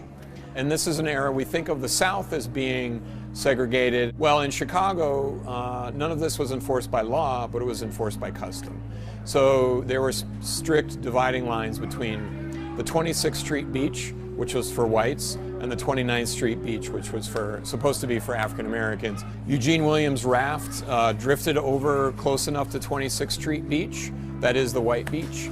People started to notice that basically he was desegregating the water, if that's possible. And some people threw rocks at him. He was eventually hit in the head, and he was still in the water. More rocks were thrown at him, and he eventually drowned. What some African-American beachgoers tried to do is to appeal to, of course, at that time, an all-white Chicago police force. Basically, they got no response. There were no efforts to arrest the whites who threw the rocks. And in fact, as the riots went on, starting with July 27th, went on from there, the police were either non-responsive or, in fact, responsive against the African-American communities of the South Side. On the evening of September 28, 1919, a crowd of an estimated 5,000 to 10,000 people gathered outside the Douglas County Courthouse and demanded that Brown be handed over to them. Inside the courthouse, a frightened judge and other prisoners sent a note down to the crowd, saying that they would surrender Brown. The bloodthirsty crowd could not wait and rushed into the courthouse to seize Brown. Once in the hands of the crowd, Brown was beaten, hung from a lamppost, and shot more than 100 times. The ghastly melee ended with the burning of Will Brown's body. An Omaha World Herald photographer captured one of the most infamous photographs in American history. After the riot, federal troops were called in, and for 2 days, Omaha was under martial law. Even though over 100 people were arrested in connection with the riot and the murder of Will Brown, no one was charged. For Omaha's black community, an editorial picture published in the Monitor spoke volumes. Will Brown was buried in 1919 in an unmarked grave in Powder's Field at Forest Lawn Cemetery in Omaha. Mobs of mostly young white men terrorized African-American neighborhoods. Confrontations led to the deaths of 25 black and 13 white Chicagoans. Fires or vandalism also left more than 1,000 black families homeless. It was a scene born from poverty, immigration, and our nation's unfortunate relationship with race. Chicago's mayor eventually called in the state militia, which, along with a massive rainstorm, helped calm the situation. The riots were over. The underlying problems remained. As in 1919, then an invisible line, and forced to keep two sets of Americans from becoming one. In 1943, Detroit's economy was booming due to the growth in the defense industry. Since the beginning of World War II, the city's population grew by 350,000, 300,000 whites, and 50,000 blacks. Due to a number of reasons, including a lack of available housing, tensions between blacks and whites were escalating. On June 20th, 1943, a fight between a group of black youth and white sailors on Belle Isle kicked off a citywide reaction. False stories stoked the conflict into a riot. By the next day, 10,000 whites poured onto Woodward near Forest and Verner to attack blacks in the streets and overturn cars. Blacks retaliated by attacking whites who ventured into their neighborhoods. As night closed in, 5,000 federal troops were called in to restore the peace. There was more than $2 million in property damaged. The greater loss resulted in the death of 25 blacks and 9 whites and more than 600 injured. In 1946, the race riot in Columbia, Tennessee was a phenomenon that begins to speak to the militancy of black veterans and the black community coming out of that Second World War. This is where it began. This is where the fuse was lighted, a dusty corner in an old neighborhood of modest homes and new low-priced apartments. It began with the arrest by white officers of the California Highway Patrol of 2 young Negroes, one on a charge of drunk driving, the other his brother, his passenger. Their mother, who lives nearby, came to the scene. There was an argument, there was a scuffle. By then a crowd of several hundred Negroes had gathered, and the story of police brutality quickly spread through the community. Up the street a block or so in that direction, a church where Negro leaders pleaded for peace and were rejected. Down that way, the busy intersection where cars were overturned and burned, where other cars were stoned, where a television technician was pulled from his wagon and almost beaten to death. It began with police and rioters clashing on a hot Wednesday night. Some believe it could have been stopped right then if law officers moved in force and sealed off the area. Perhaps so, perhaps not. But within a matter of hours, it was completely out of hand. More than 1,500 people were in the streets, many hurling rocks and bottles at the police or anyone else, some attacking the cars of people, white or Negro, who just passed by. 15 citizens injured, 19 officers hurt, none seriously, 31 arrested, 12 juveniles. More than 100 police rushed to the area, sealing off 8 square blocks in an effort at quarantine. The rioting subsided, then began all over again shortly before dawn. KNXT's camera car was hit by rock throwers early in the battle, then later tipped over by a mob of young men and set afire. Night of violence, of senseless stoning of cars and shops. Go ahead! Go ahead! Go ahead!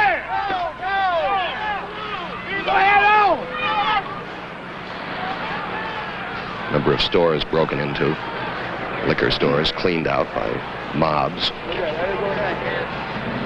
Geez, they really turned that thing over. Now they're going to burn it. It's all the way up. There it goes.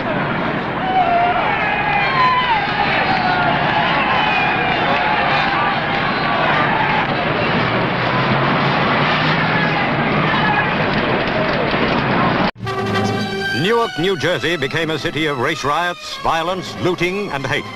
For 5 days, it was a battleground and a looter's paradise. Colored citizens clashed with police, National Guardsmen, and state troopers. 24 people were killed and 1,200 injured. Nearly half the city was in the grip of terror. The Newark flare-up sparked similar riots in other American centers, with hatred near danger point between white and black extremist groups. In Newark, there was an uneasy tension, punctuated by minor outbreaks of violence after 5 days of bloody fighting.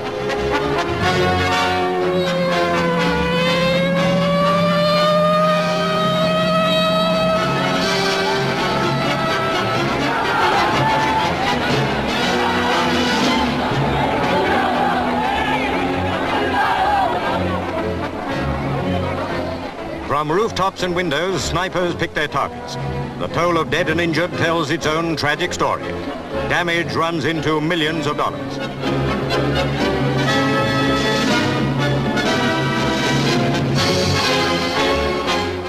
With the coming of the long, hot summers, for 3 years, America has had to face the tragic consequences of riots stemming from the slums of cities stretching right across the nation. Negroes claim they have waited long enough for equal rights. Militant leaders of some urge violence as the answer. This was one example.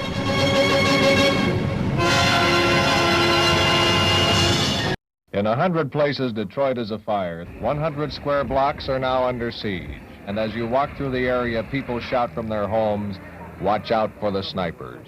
It began early one Sunday morning in late July. Police raided an unlicensed bar in a black neighborhood in Detroit. A crowd gathered. Tempers flared. This is going to happen all over America. It's going to be a hot world, not a hot summer. It's a hot world. A rock was thrown, and the city became a war zone. Several hundred rounds squeezed off. Now all of a sudden it's silent.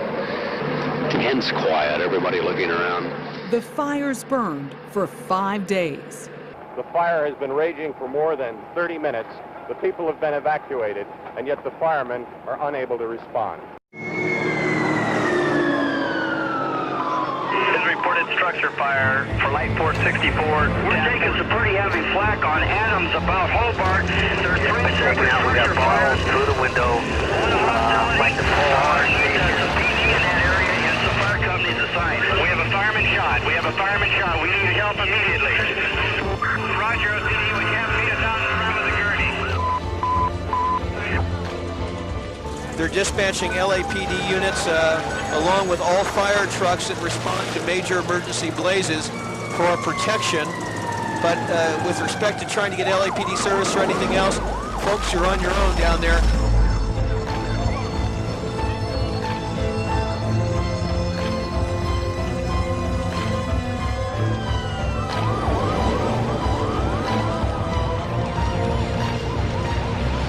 There are fires burning, there are people being beaten, there is looting. It is a dangerous night in the city of Los Angeles.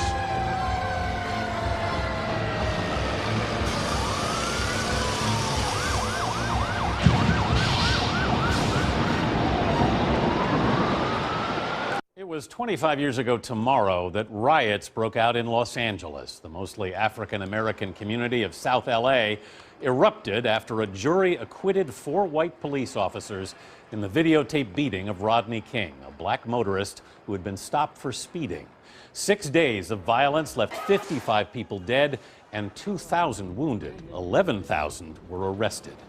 This was the first sign 25 years ago that Los Angeles was in for a very long night. These people are angry, and they have every right to be. Terrible. And there's no police presence down here. Police were accused of standing by and letting it happen. Tonight's citywide curfew did not start quietly. Minutes into it, police helicopters flew low over protesters, urging them all to go home or face arrest. That's when bottles started flying. And soon officers dressed in First riot of all, gear this is fired not a what war. police call It's pepper not a war. balls We to want disperse peace. the crowd. But y'all gotta give Relative us that. tranquility If y'all keep amidst coming and taking everything we palpable got, we gonna Nearly take what y'all 2,000 got. National We're Guard not troops playing are out here. here This and is not a lining the war, streets, but we want our it's rights. still a state of emergency. Tensions are still simmering as we witness firsthand. One moment of peaceful demonstration, the sweet sounds of Amazing Grace. When without warning. But there was no mistaking the lawlessness and looting. Young people wildly clashing with police, very few arrested, destroying what few major businesses this community has long clamored for. Watch that guy in the gas mask as he sliced the water hose firefighters were using to save the neighborhood. The CVS, the national drugstore chain, all here applauded for opening in this depressed neighborhood, ravaged by fire and looting. This newly built senior citizens high-rise, a $16 million investment, gone. By sunrise, 15 police officers injured. One unresponsive rushed to the hospital in an armored car. When the worst was over, more than 250 people arrested, including 39 juveniles. Like the smell of burning buildings, a stench of sadness and disgust fell over Baltimore that whipped its way to the White House 40 minutes south. If our society really wanted to solve the problem, we could. It's just it would require everybody saying this is important, this is significant. It took a small army of local preachers and activists to help restore some semblance of calm. Together we united! And one defiant mother to make clear to her 16-year-old son, not here, not now. She dragged him home after she caught a glimpse of him on TV causing trouble. She would later say she is not raising her son to be a thug or the next Freddie Gray, the man whose death sparked this latest round of rage and destruction. Here's a look at the scene in Baltimore, Maryland tonight. There has been chaos and violence in the streets for several hours. Rioters storming certain parts of the city in the west, looting stores, setting buildings and cars on fire. Baltimore's mayor has just announced a curfew saying, quote, thugs are trying to tear down the city and incite violence. Maryland's governor has declared a state of emergency and activated the National Guard.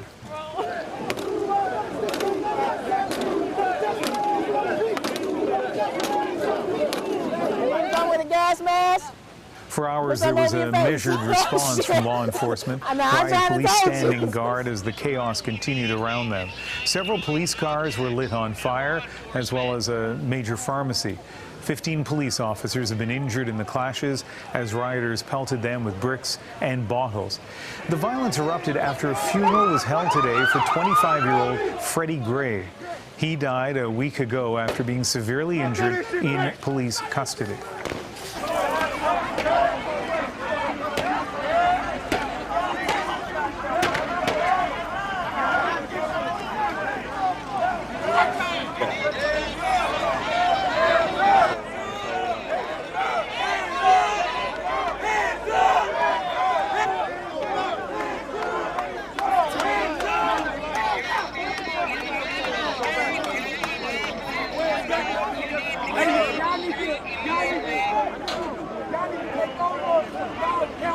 County police need to take over Ferguson Police Department because they a piece of shit. This on CNN. Just wait a minute. NBC, Fox News, wait a minute. All that. Give us a minute. Hold on.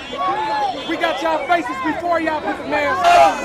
Fuck 12, fuck 12, fuck 12, fuck 12, fuck 12, fuck 12. If you want to leave, get on the sidewalk. We don't want to leave. I don't want to leave. If you want them to leave, get on the sidewalk. Don't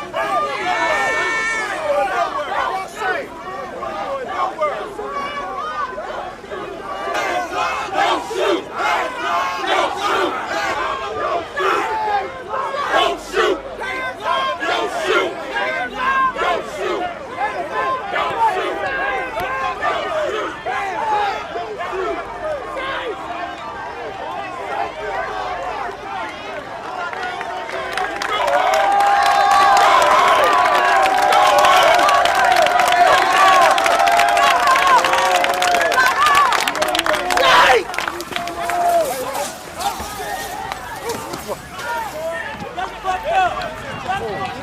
Oh,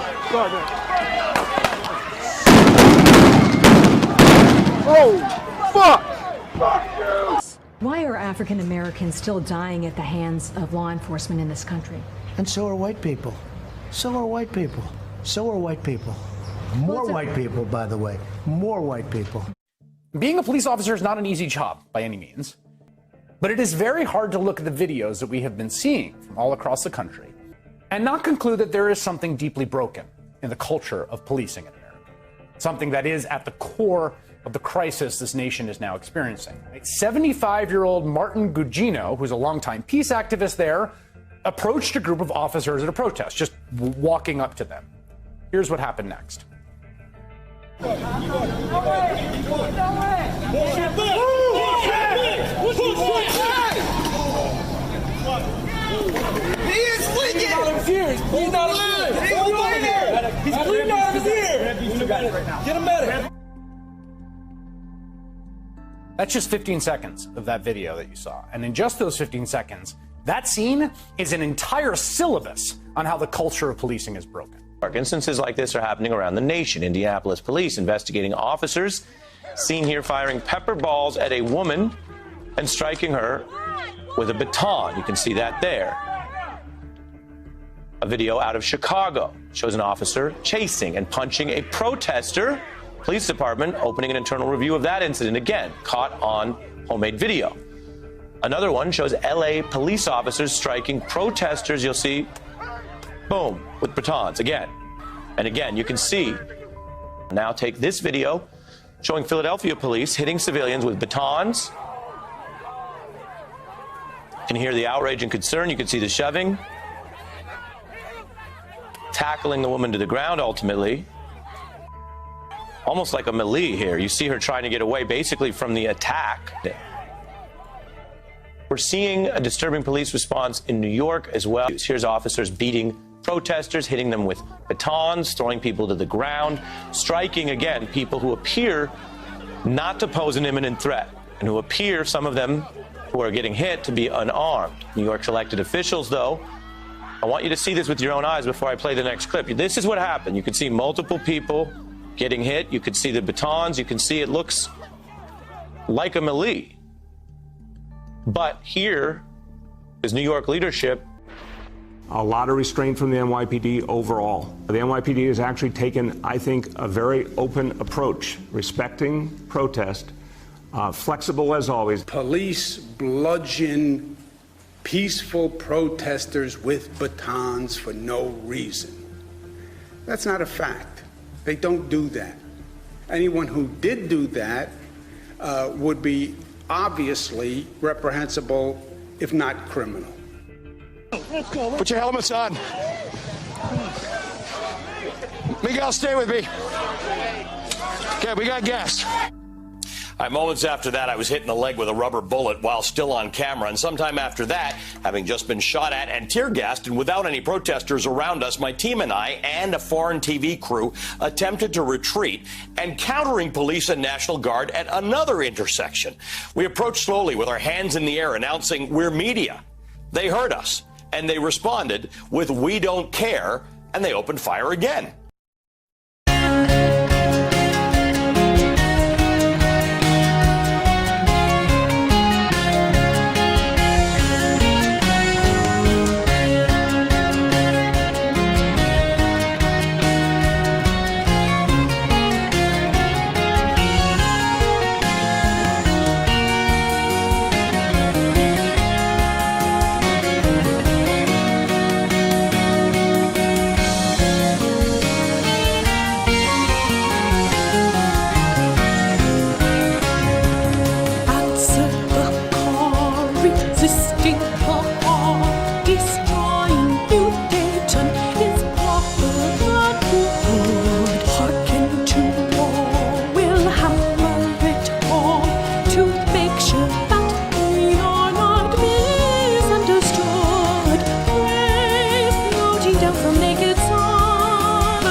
destroying New Dayton, New Dayton, and beautiful, and stronger and wonderful,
stronger and beautiful, stronger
and the centrifugal Zotz clock morning, all of the important stories are leading to this point in police business. It's going to ultimately have action that closes out the whole 6 CDs that people, for instance, if people are watching TV, you're always seeing different groups. You're seeing different parties, different entities, different individuals, and they're projecting an image about what they're about and what's supposed to happen, and the movement's always supposed to be about something. But almost never it turns out that way, because what happens is there are a lot of people that are members of these different institutions, events, movements, all this different stuff. Like, for instance, there was the Tea Party, and there was Occupy Wall Street. But while it started out as having some sort of set group of principles, what ultimately happens is that, like in the Occupy Wall Street movement, it was a sort of a headless movement, that everyone had a rough idea of what they thought of it. They were angry, as they should have been, and they didn't like what was going on. They knew it was corrupt, but they didn't really understand how any of it worked. And sometimes their solutions were kind of ridiculous. It's like, okay, here's the problems that government and the crony government and the people in charge are creating. They're creating these problems, and so their answer is to give more powers to government and have government take care of government. It's sort of a ridiculous thing. And then the Tea Party was supposed to be about the principles of, of running balanced budgets and not running up the debt. All good principles. But what happens is you have some people that are in it and they think it's this. Some people think they're in it and it's that, and they think this person is for this, but they're not really. Or that person's going to do this. And what ultimately happens is everybody has this image of how external reality works, with all these institutions and structures. This one's good, that one's bad, and on TV they tell me which ones are good and these ones are bad, and then somebody else somewhere else is saying, no, the bad ones are good and the good ones are bad. And what it ultimately is, it's a gigantic miasma of mush, and it's always changing. And it's very difficult to get at the root of what's happening. And so in this switch, the Gordon family turns into the good people, and Trask turns into the bad cop. It's no longer trying to protect people and make things good happen. He's now into his own interests. And this is sort of what happens in a very large scale way. Take, for instance, some countries and so forth, and they teach everybody in their special schools how everything works and how to think.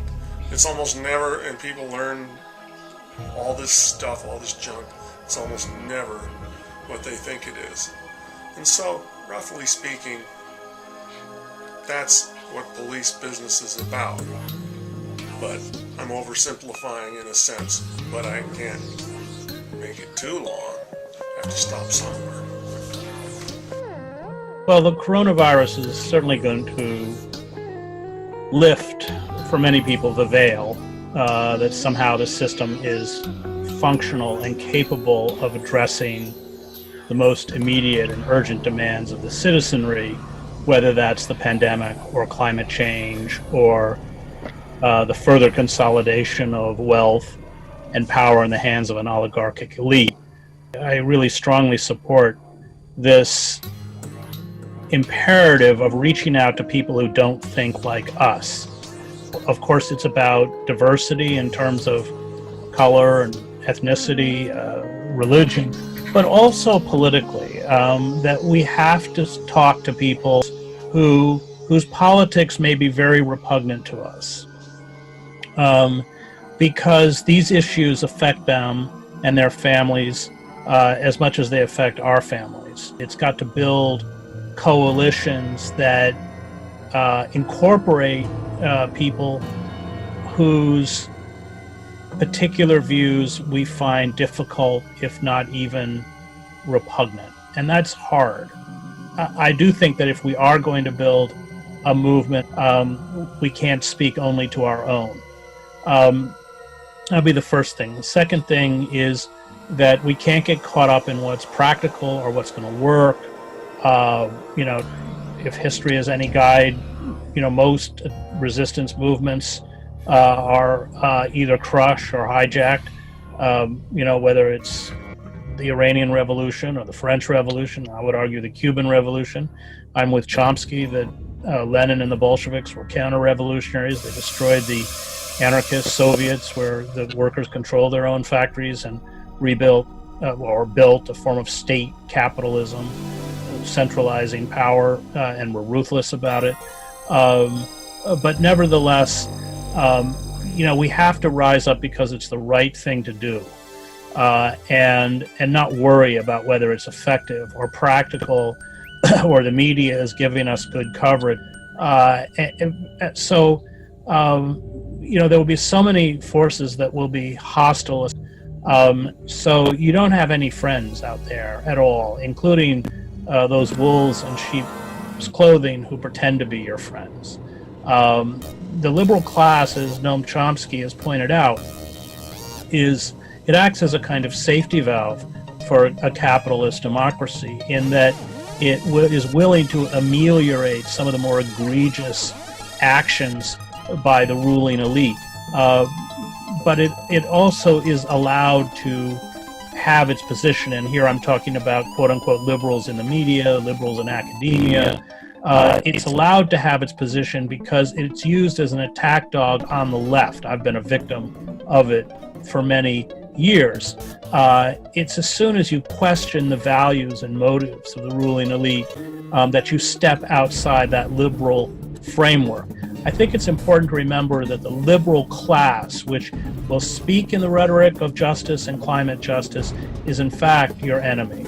And it is used essentially to discredit radical movements. In fact, they hate radical movements or detest radical movements even more fervently than the right wing, because radical movements by their actions call out their own hypocrisy and lack of moral courage. So you don't have any friends, not within the establishment. The class and economic divides, which have created very frightening proto-fascist movements, the more effective you become, the more you'll be attacked, and you'll be attacked most viciously by the left. I mean, I saw that with Occupy, and I felt bad. I was kind of the old father figure in Zuccotti. I was there a lot, and I mean, these guys were, men and women were so courageous, and they had a kind of exterior where they dealt with it, but because I spent a lot of time with them, I saw how it really unsettled them and made them question themselves, and that was the point. So I think it's important to understand who these people are and what they're about. Identity politics,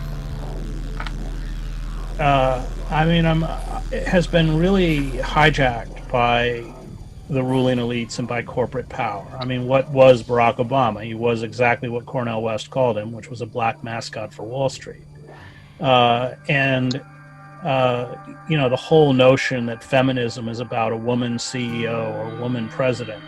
No, feminism, if you read Andrea Dworkin and second wave feminists, is about empowering oppressed women.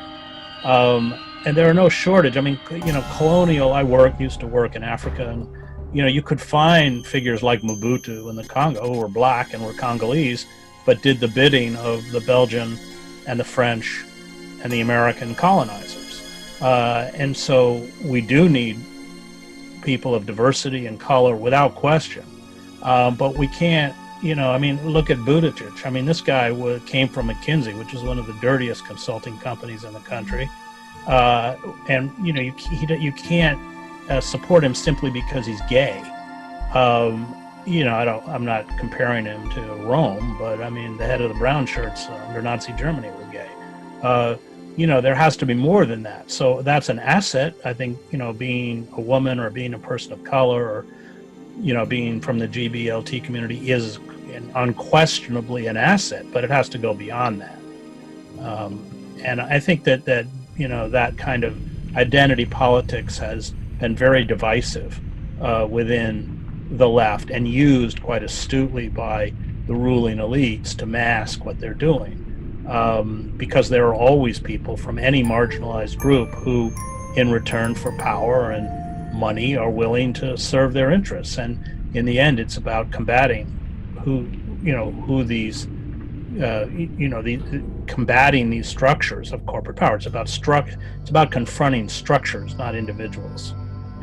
Because I'd read the COINTELPRO documents that, they had no probably awareness of how deeply the state had penetrated and monitored their movement, and how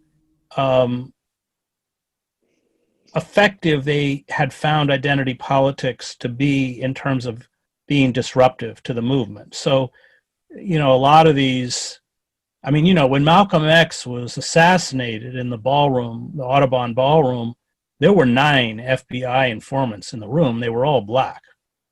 And so identity politics has become a nice weapon in the hands of the ruling elites in order to muck up the movement. And, I find it kind of just I don't know what the word is. I just find the notion that, that if somebody comes out of a marginalized group, they are and yet essentially, like Buttigieg, serve the interests of the ruling elites, they should have a platform because they come from that marginalized group. No. People who come from marginalized groups who actually stand up and speak on behalf of those groups and confront power. Hillary Clinton. For Hillary Clinton to run around and talk about women and families after being part of her husband's administration, which destroyed welfare, and 70% of the original recipients under that welfare program were children, is appalling. And so I guess you counter identity politics by saying, yes, we do need people of color and different sexual orientation and gender and everything else, and religion, and we need these people because they have perspectives and understandings that I speak as a white male American, you just don't have. What is it to be privileged? Privilege is a form of blindness.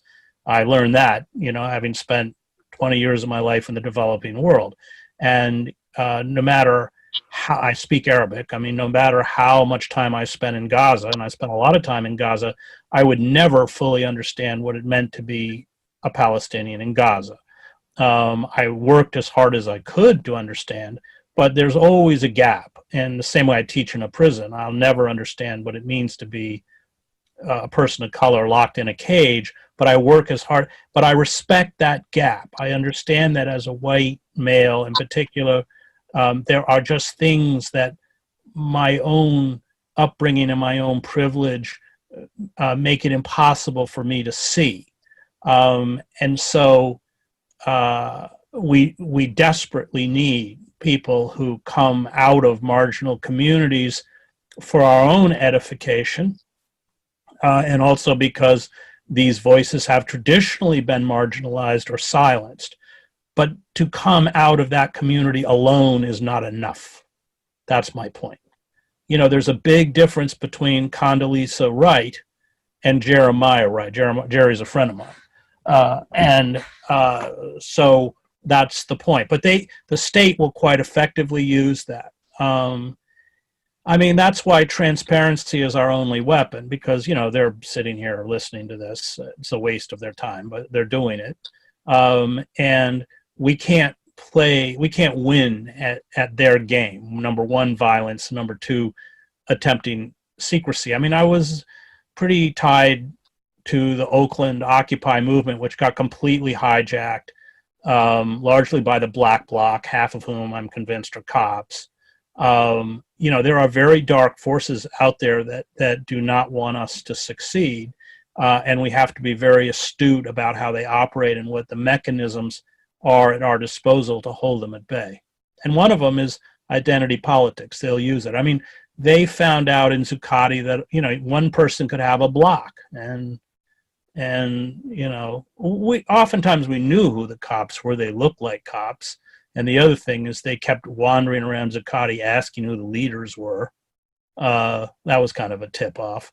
And then they said they were all from Reed College, but they didn't have their student ID. And we have a picture. There's a picture of 3 guys getting out of the back of a police van a few blocks from Zuccotti, and they're all black bloc. I mean, the black bloc and Antifa is a little more problematic because there are parts of Antifa that are nonviolent. But I thought the black bloc was a very effective tool used by the state to discredit and destroy Occupy. And I was quite vocal about it, which meant that I was picketed by black bloc everywhere I went. And it was always the same. It was like a bunch of men. They tend to be white, male, suburban men in like $600 worth of knee pads and stuff. But they'd go up and down wherever my lecture was with signs, and they all read "Fuck you, Chris Hedges," which for me was kind of an indication of their political maturity. So you will have enemies purportedly on the left, and some of those people are sincere. That's what they believe, but you'll find the security and surveillance state will use them to destroy you, especially if you become effective. Thank you. Okay, bye.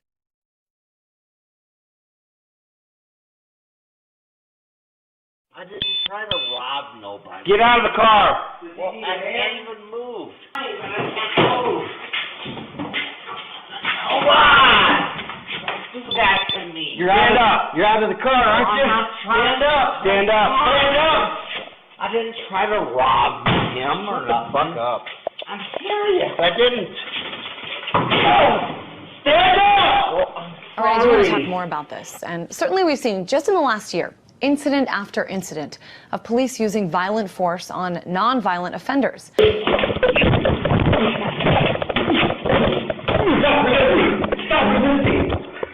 Charlie, we want to stay still.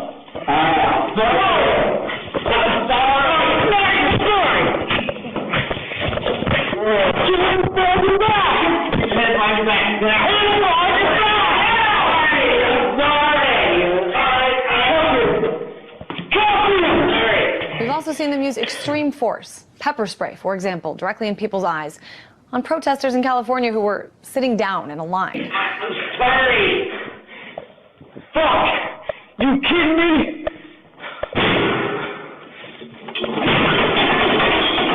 No, fuck that. Fuck that. We've seen more deaths come about from people who were tased, and it begs the question, why? What's going on here? Josie. Stand up. Okay. I'm trying. I'm sorry. I'm saying nothing else. I'm sorry, sir. Get up in the chair. How many innocent U.S. citizens were killed by police officers this year? I won't do nothing else. Shut up! I won't ever do nothing again. I'm trying. I'm sorry. Put your hands down. I'm sorry. I'm sorry, sir. Sit back! Strap him in. I'll watch him. I won't do nothing else.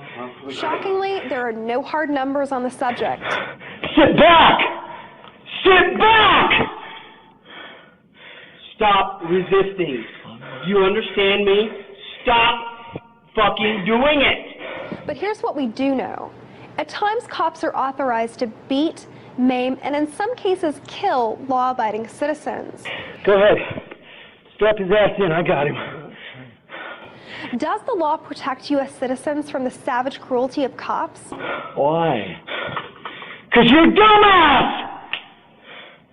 Strap his feet in. This abuse of power goes far beyond to serve and protect. Just who gave them that right? Oh, you want me to calm down? Fuck you, you ain't in charge. I'll calm down when I'm damn good and ready, dumbass! Sorry. Yeah, I busted him up. It's okay, I'll take full responsibility. It's okay. Relax. And it's all on. The path, it seems he isn't finding. This mark might not be such an easy scar. The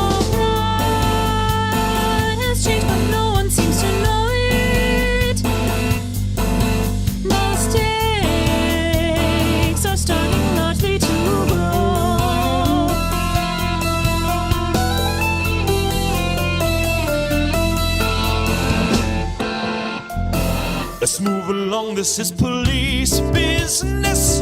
Unless you feel the need to speed, confess. Time for you to obey the law.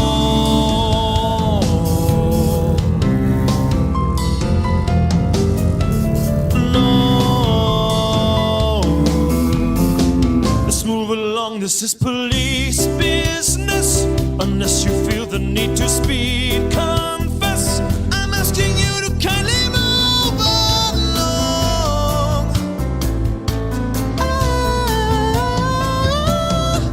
I'm asking you to kindly move along.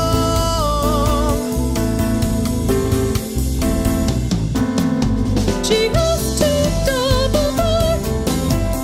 She'll tell him that she'll leave, and then we're gonna see.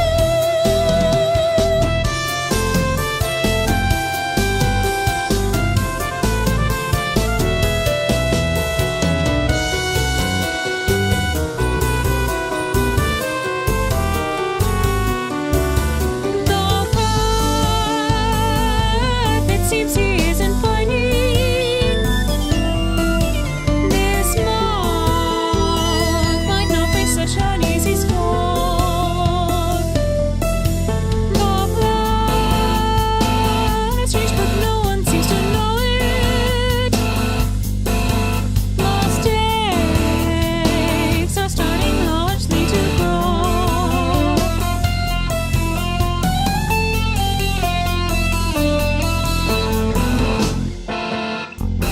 Let's move along, this is police business.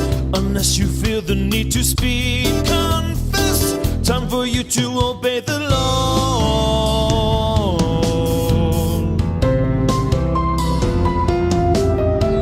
No. Let's move along, this is police business. Unless you feel the need to speed, confess. I'm asking you to kindly move along. I'm asking you to kindly move along.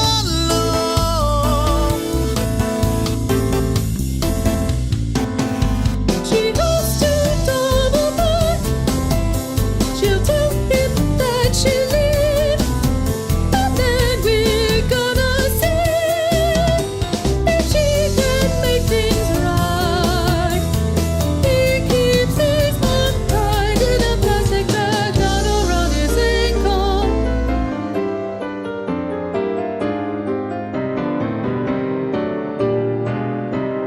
Her bones he bronze gold, so now he'll never miss her.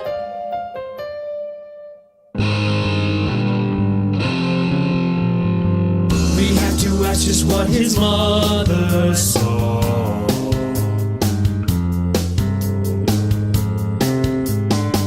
We have to ask just what his mother saw.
know that this is all true. I just wish this was a dream.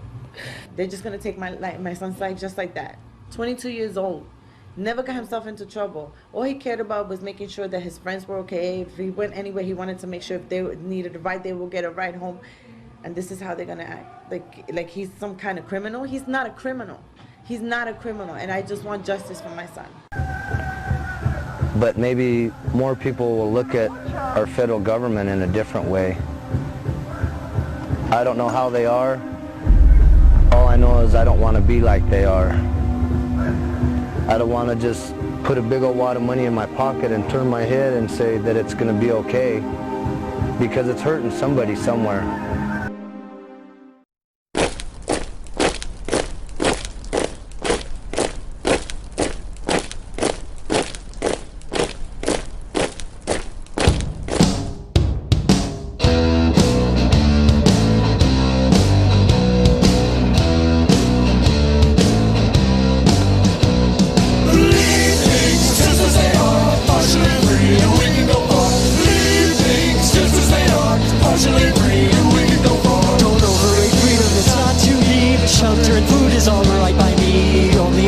Security's not number one. As long as I act and do what I'm told, then I can be sort of a part of the fold. Dangerous is letting others do just what they want. Leave things just as they are, partially free, we can go far. Leave things just as they are, partially free, we can go far. This life is so great we can watch TV, follow the clues in a mystery, check out the tabloid news morning, noon and evening. Let's all vote for Flynn, but both are the same. Each candidate weighs in with equal amounts brains. The people who vet them make sure things will work out for us. Leave things just as they are, partially free, and we can go far. Leave things just as they are, partially free, and we can go far.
Shelter and food is alright by me. Only a fool thinks security's not number one. As long as I acted and do what I'm told, then I can be sort of a part of the fold. Dangerous is letting others do just what they want.